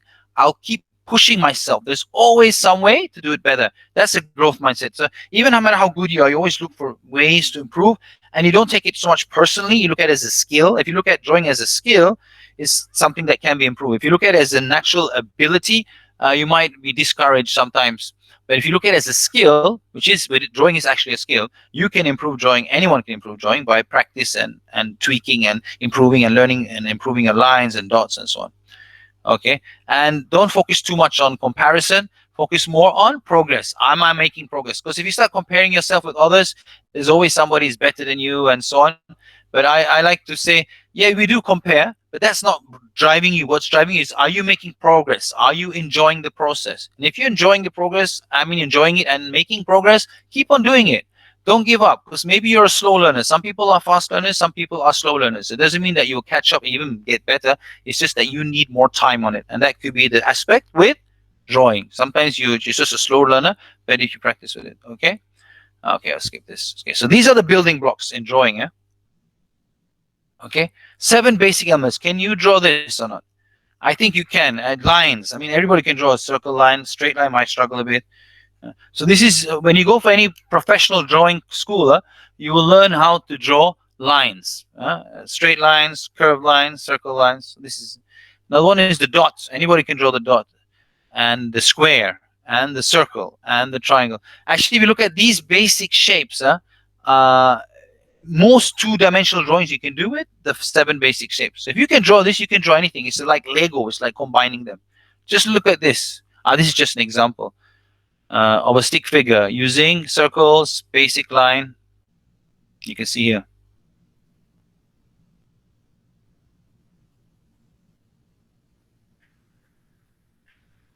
Okay, and then when you have, what I like about digital is coloring, because I used to hate coloring when I was a student, because it ran out of ink and so on. But in digital, you don't usually run out of ink, just run out of battery. Just need to recharge. So that's the good thing about coloring. Okay. So this is just a simple example of stick figures, which we will discuss in details in the next workshop. We will actually be drawing a lot of stick figures, because that's the easiest way to do live and also to create content, is to create simple stick figures. So if you start looking, okay, I want you to look at these drawings. You see spot the 5 or actually 7 elements I have to update. Can you start, if you start looking, this is one of the keys when you want to draw things. It looks sometimes complex, but if you start looking at the drawing and you see, oh, this is just what is this? It's just a kind of a squarish. This is a circle. This is a line. This is a dot. I can do this. These are just just square dot. This is just a circle, some lines. So when you start looking at things, you just realize that drawings are just putting together these basic shapes. And I realize after a few years now is that everything I look in terms of shapes and start breaking it down. And then it becomes much easier to draw. Okay. So now I wanted to give you a challenge. You have hopefully you have some paper with you and some pen or a stylus. I want you to try to, for fun, to draw these 4 things. Okay. Can you try to draw this? I give you 2 minutes. That's your break, or 3 minutes if you can. Please just give it a try. Draw a tree, draw a house, draw a robot, and draw a cat. You just try to draw those 4 things. You can divide your paper into 4, and you draw them. I give you 2 minutes. Okay, it's not about drawing nicely. It's just to demonstrate, illustrate, simple.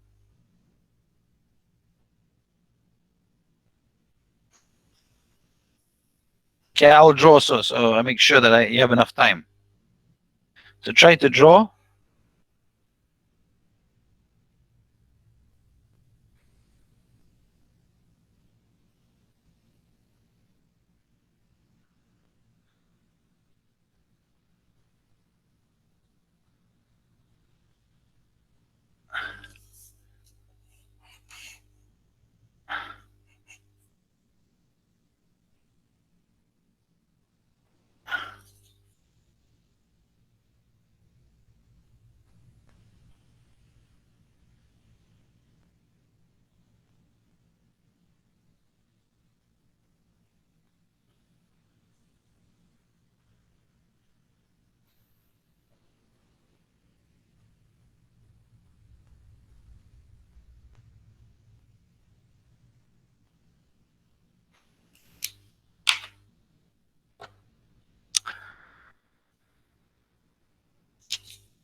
So how's it going?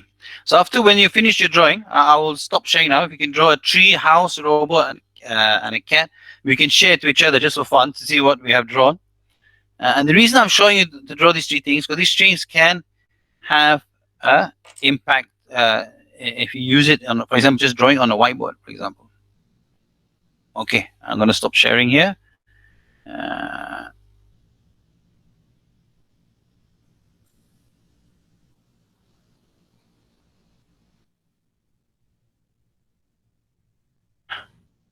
So anybody want to share their drawings?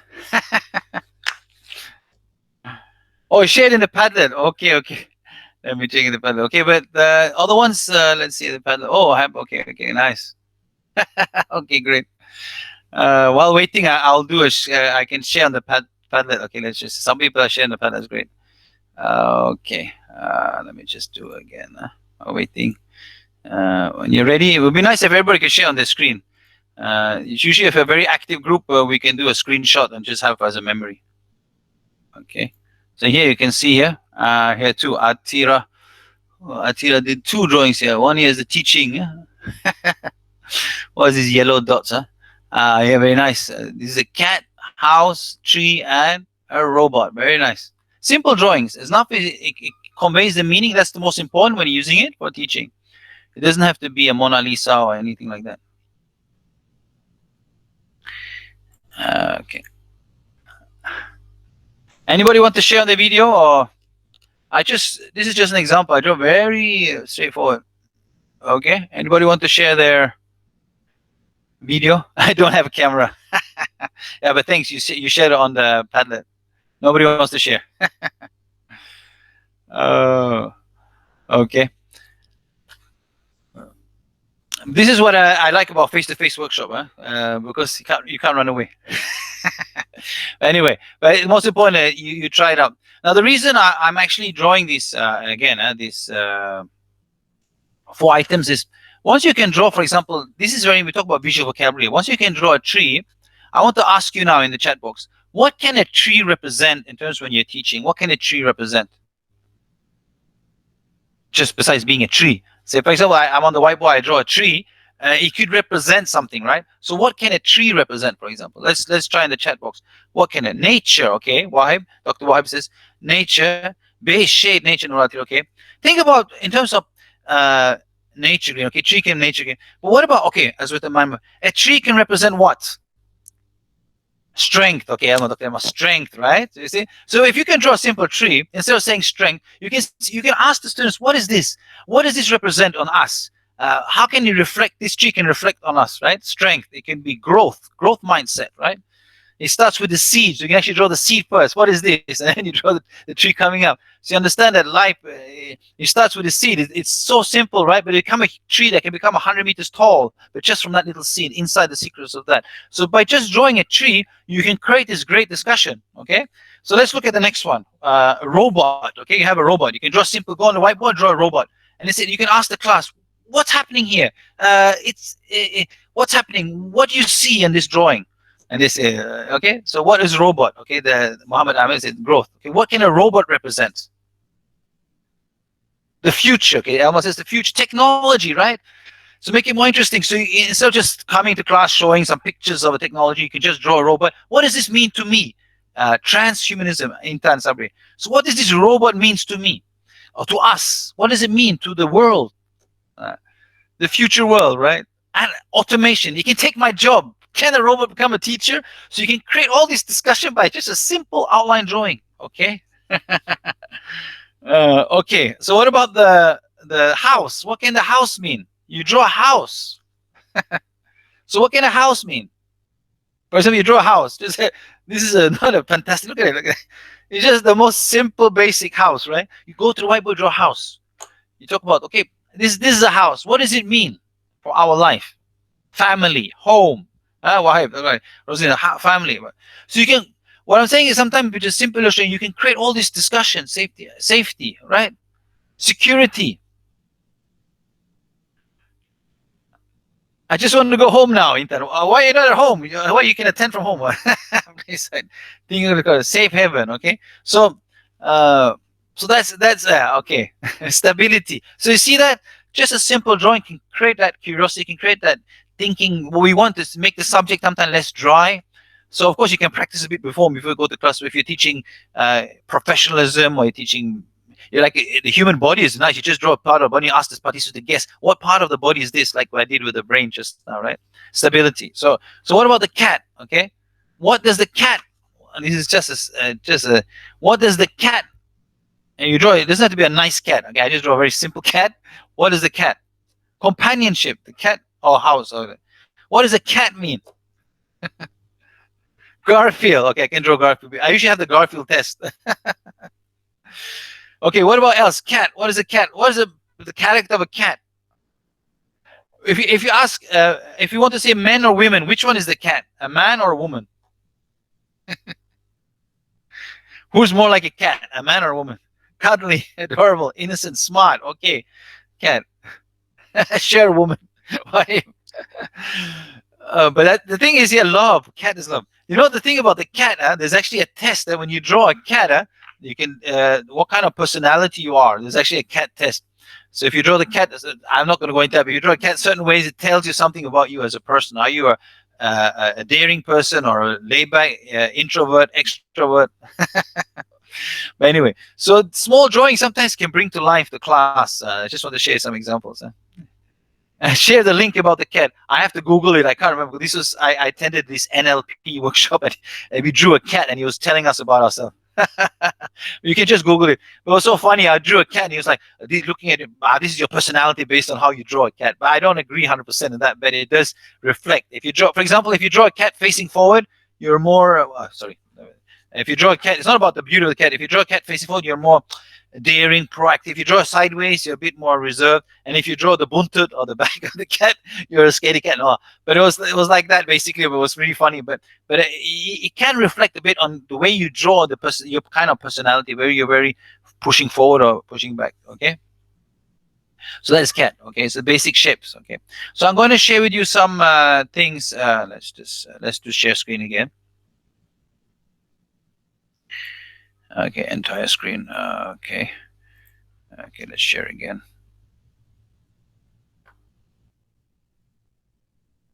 Yeah. Pencil grip. Okay, just want to share. This is if you're not using digital technology, how you hold a pencil. I mean, you probably have your ways of holding it, but artists sometimes just to share with you, they hold the pencil different ways to achieve certain different things. So like for me, I hold it much like this because I'm left-handed. I hold it much like this. This is my inverted. Because especially when you're left-handed, most people use this. But this is great for details. If you draw like this, it's good to loose marks or layouts. Excellent for drawing large. And this is an example of filling in large. So how you hold the pencil or pen impacts the steadiness of your drawing. So you might want to relook at how you hold the pen. Might impact it, but I'm not saying one way is right. But some actually artists sometimes use the hold the pen different ways to achieve different aspects. But this is very important. What I'm going to share with you now: hand movement. Okay, drawing with your wrist, range of motion is limited, right? So this is if you're using a whiteboard, it's very important to not put the wrist on the whiteboard if you want to draw big. You have to learn how to draw with your elbow or your shoulder if it's longer. So when you draw, you're holding your hands steady, but you're moving. You can see here, you're moving your elbows. So you can draw those circles and lines. Range of motion improved. And if you're drawing very big, some people have these huge whiteboards. You learn how to draw with your shoulders, like Karate Kid. You learn how to draw because then you're just moving your shoulder, so you can able to draw those long lines. So this is very important if you're using a whiteboard. Is how you hold the pen and also or the marker pen using a marker pen. And also how your movement is. In other words, if you put your wrist on the whiteboard, you cannot probably draw very big. But if you draw with your elbow, you can actually draw much bigger and more accurate. So this is something you need to practice if you don't know. This is just to be aware to learn how to draw with your elbow and to draw with your shoulder. This is something that you need to practice. But I just want to share with you impacts. And this is very important. If you want to use it for teaching, learning, you need to develop a visual vocabulary, your own vocabulary. So what I would recommend you to do is to write down things that you want to draw in your class. Just put it down. Whether you can do it or not, doesn't matter. Just write down things you want to draw, and then you start one by one, and you practice it. Because usually to draw something nicely, this is what I call linographic memory, is simplifying anything and strategically drawing it from memory In other words, the first time you draw, it won't be easy. I just use cartoons because sometimes you have kids. So like I want to draw this teddy bear. I learn how to draw it. I always start in the middle, for example. Usually drawing faces, each is around the middle. Start no. So I always draw the same way, and I draw it a few times, and it becomes part of my memory. And you can do anything, whether complex or simple. But you usually start simple. You just choose. So what I would recommend you should do to develop your own visual vocabulary for your teaching and learning is to identify things that you would love to draw in your class to make it more engaging and simplifying things, and start one by one.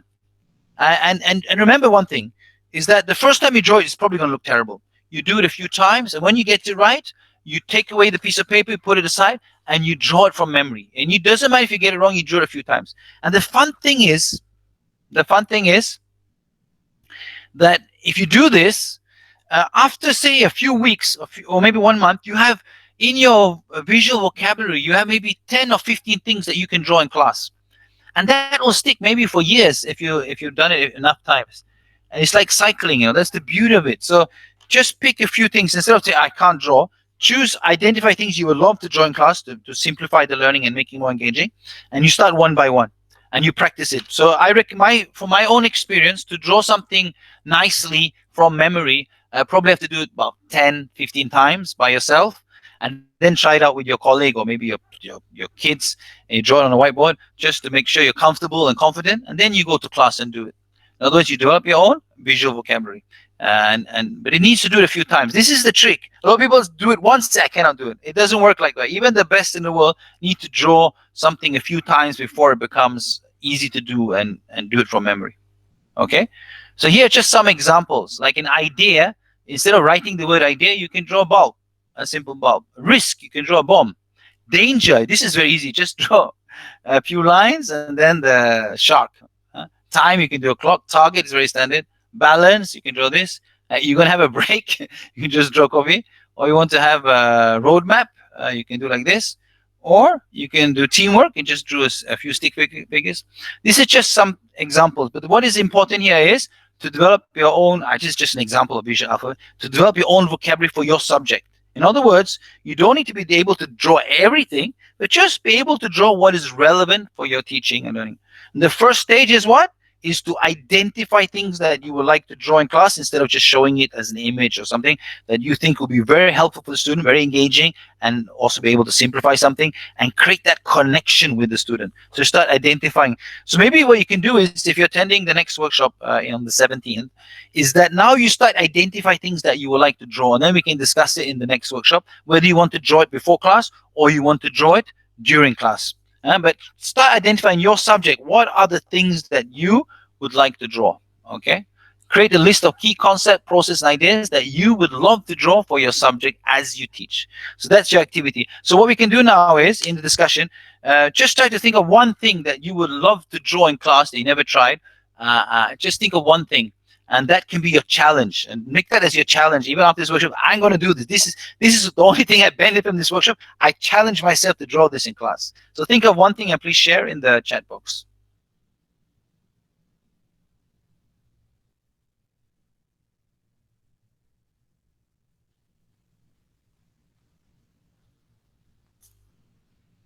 And think of one thing that you would love to draw. You always dreamt of drawing in class, but you never had you're not brave enough, or maybe you just don't have confidence enough. Think of it and make that as your challenge. I think that then this workshop might have been some benefit from you, that I wanted to do this in class, I didn't dare because I cannot draw. But you don't have to do it before the next workshop if you're attending. Just identify now. So maybe share in the chat one thing that you would love to draw in class, but you haven't been brave enough, or you don't think you're good enough to do in class, something that related to your subject. So maybe you can share that in the chat box, and then we can see, and maybe someone else in this group here can actually do it, and they can actually train you how to do it. Is anyone in the group? Nurul Atira, anything? Or I think she left. Reflection, humanism, unprofessional behaviors. Nurul Atira. What? Reflection, humanism, unprofessional. Yeah, unprofessional behaviors. You can draw stick figures of scenarios of unprofessional behavior. For example, can you give an example of an unprofessional behavior, and then you can try to draw it? That can be a challenge for the next workshop. Okay, Eliza Hafiz says each body part, because I teach anatomy, physiology, and injury. Okay, have you ever drawn a body part in class or something? Start with something easy. Oh, that's great. Then it's okay. But is there any particular body part you've always wanted to but never did? Something very challenging like the heart or something. Stick. Oh, it is stick, but yes, okay, a lot. So that's good. So challenge yourself. Something like it doesn't matter if you get it wrong, because the good thing when you're teaching and you're drawing, right? Even if you're drawing a cat and it looks like a dog, you can just say it's a cat. So your narration will correct your drawing whether it's really bad or not. Okay.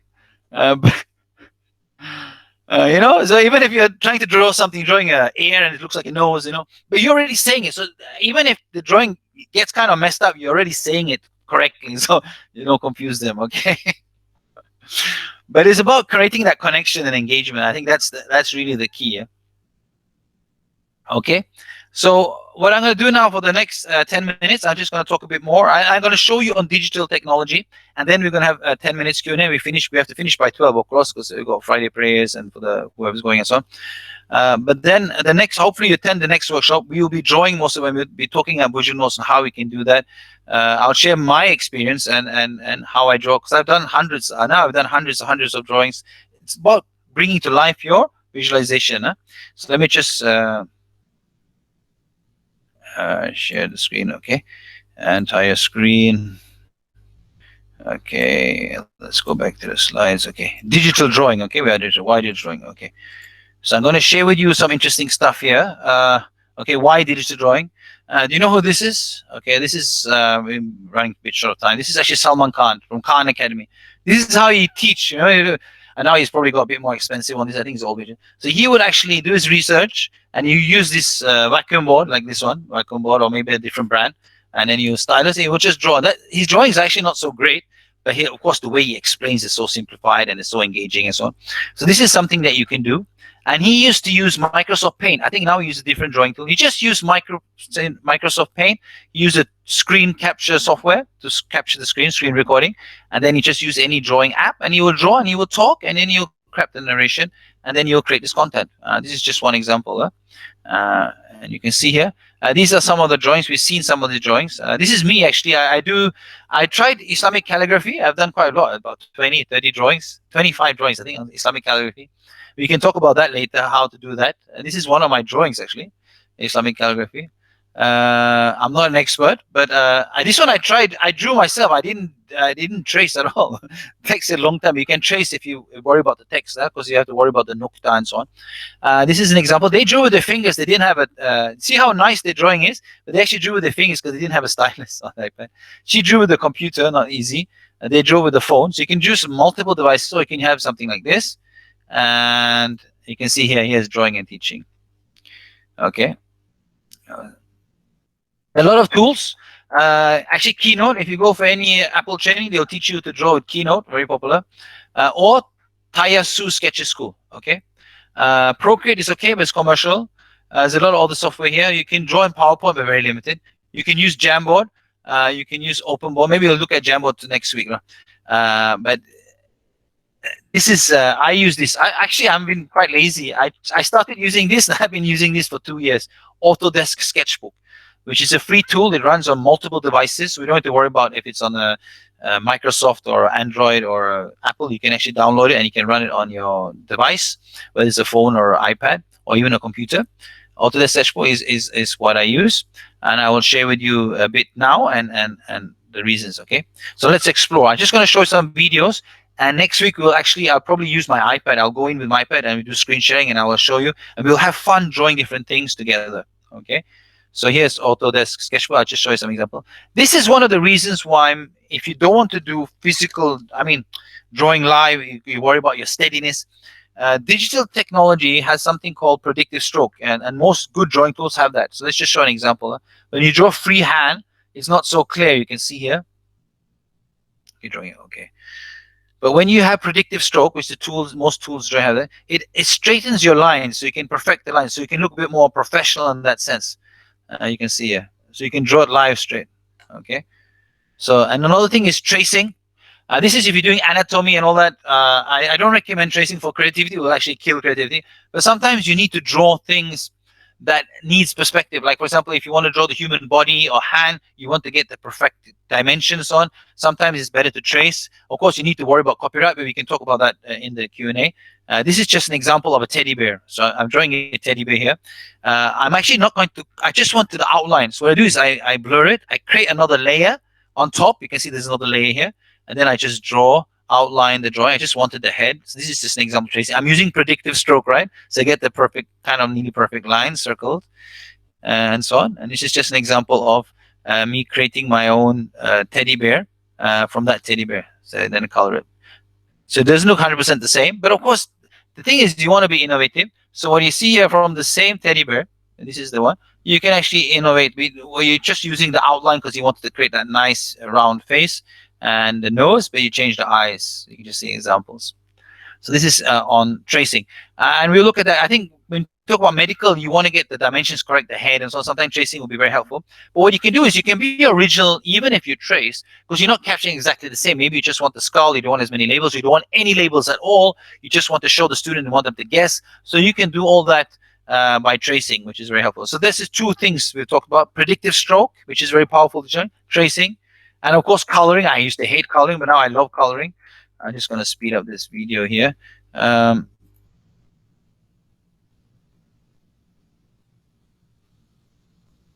can see here what I like about it, you can color and then you can blur it. You can see now I'm blurring.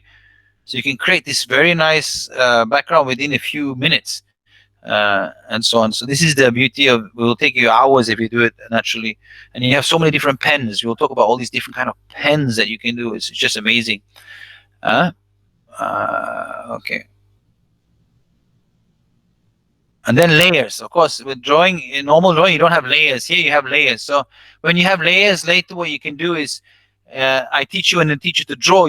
Every item you draw on a separate layer. Because some people like to draw everything on the same layer, becomes a bit hassle. But once you do it on separate layers, you can resize them and put them at the back, at the front, and make it much easier and fun in the process. Because I think that's when I started digital drawing. I didn't use layers much, so it's all messy. When you want to move stuff or resize stuff, it just becomes a mess. But the key is when you have items, try every item to have on different layers. Even when you do a face, you have my 2 layers, maybe the head and then the eyes and nose and different layers. Then you can resize it later. So all these strategies, we will talk more in depth in the next workshop. I'm just showing it now to get you a bit excited. Huh? Okay, and then symmetry. This is very exciting. You can't do naturally symmetry. Okay, especially take an example here. You can draw on one side, and it draws exactly the same on the other side. So look here, I'm drawing the Batman logo. Woo! Draw the Batman logo in 5 seconds, right? So this is just an example. I'm drawing on one side, and then it comes out on the other side. So symmetry, you can even I just a bit more complex. I just show you. I draw Darth Vader just for fun. This one I also I can draw from memory, but it's just to show you. You can draw on one side, and then it perfects it on the other side, symmetry.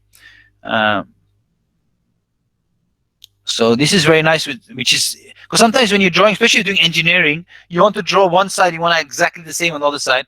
You can allow it to do that directly in one shot, and you don't have to draw the other side. You just draw one side, and automatically it will draw the other side. You can see, and this is just an example of drawing Darth Vader.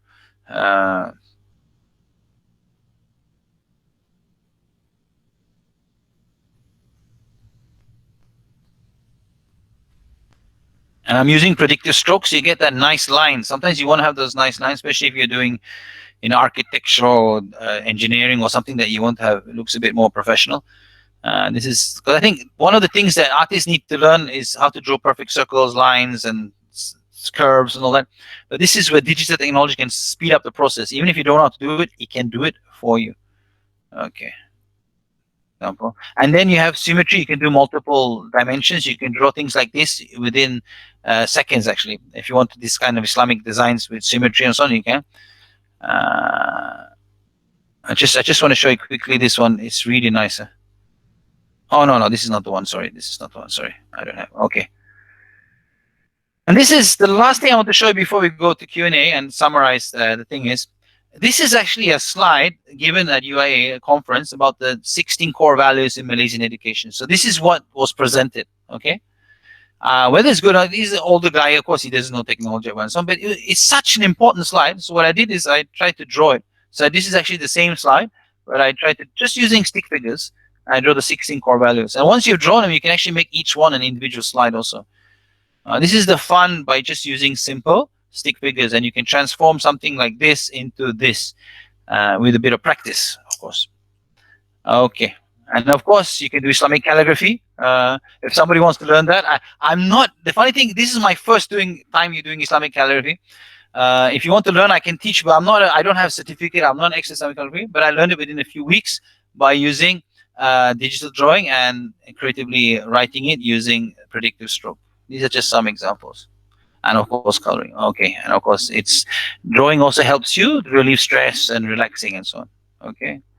Okay, recap. So what we have learned today is very important is that drawing can improve your focus, can improve your memory, can improve your thinking, and it's very powerful to activate the whole brain, and it's very powerful for learning.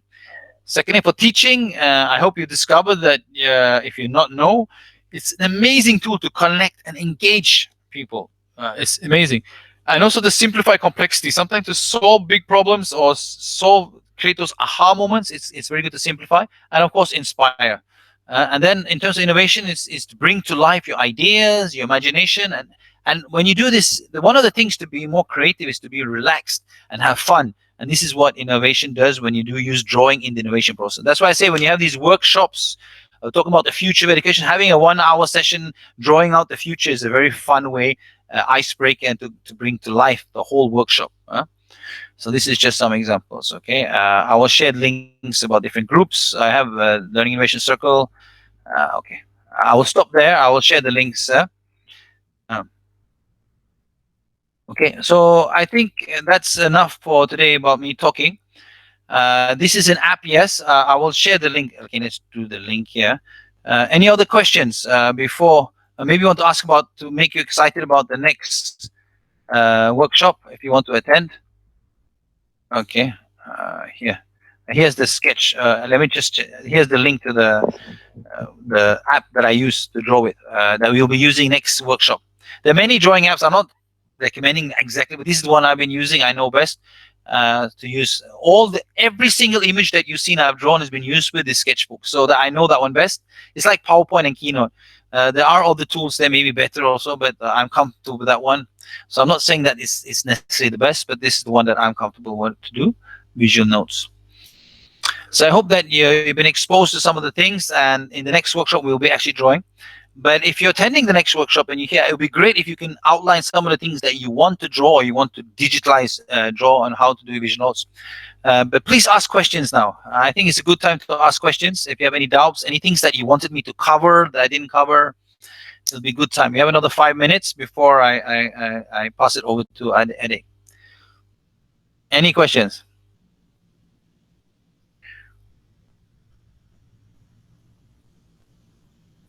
Okay, thank you so much. Okay. So any questions regarding about drawing or digital drawing, or if you're attending the next workshop on the 17th, we'll actually be creating visual notes. I haven't used. Okay. Thank you, Dr. Wahib or Professor Wahib for attending. It was nice to have you on board. Wahib Muhammad Muhsin Atrush.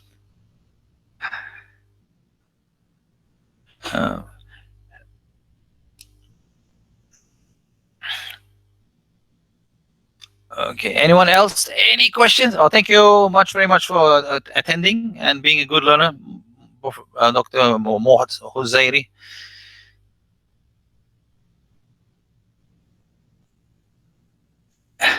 Elisa, thank you heaps for your time and passionate sharing. Yeah, it's to motivate people to draw. You have to be a bit passionate. If you're not driven, it's like okay, whatever. Bimala, thank you, Ramo. Okay, nice. Anyone, anything, any questions, anything, any issue, anything that you wanted to learn that we can cover in the next session on the 17th, same time.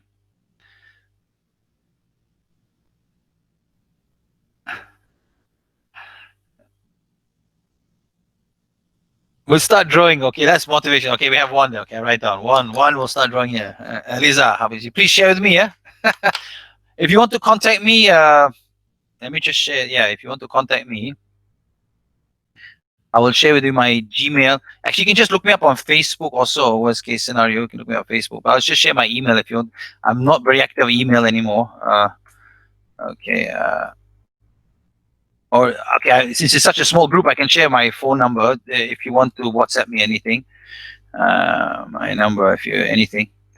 Uh,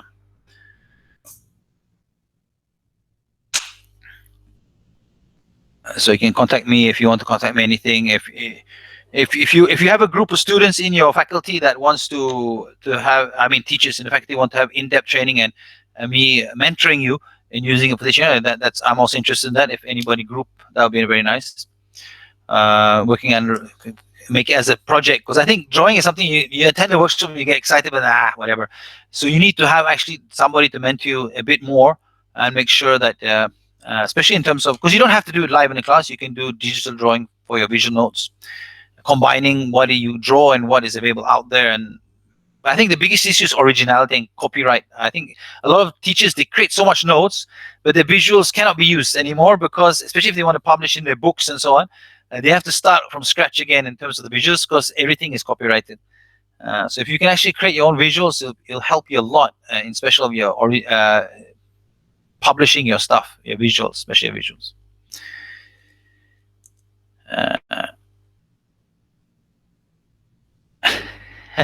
Oh, Intan Sabri. Oh, you have a post-credit group. Yeah, I just whacked my things there. It's a big group, that one, yeah. Okay, it's already 5 minutes before time. Thank you very much for attending, all of you, and I wish you the best.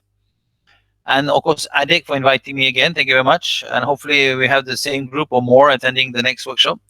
And that will be more straight in the exploring how we actually can digitally draw ourselves. And if you have an iPad, or if you can install Sketchbook before the workshop, would be great. That'd be really nice. Then it's easier to don't waste time on that. If you have good internet access, you can install it. You can run on your phone. You can draw on your phone. You can draw on your computer. You can draw on Sketchbook. It runs on Android. Runs on Microsoft. It runs on, of course, iOS. So you don't need to worry about that. I prefer using tools that run on multiple devices, so don't need to worry about multiple platforms. Okay, Adek, thank you very much again for inviting me, and thank you very much for participating, everybody. So maybe give a big clap for everyone. You managed to be until the end. 2 hours webinar, not bad.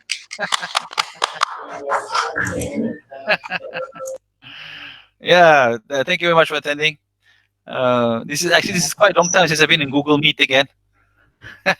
Yeah, clap for each other. Yeah, very good, very good. We managed to stay until the end. Okay.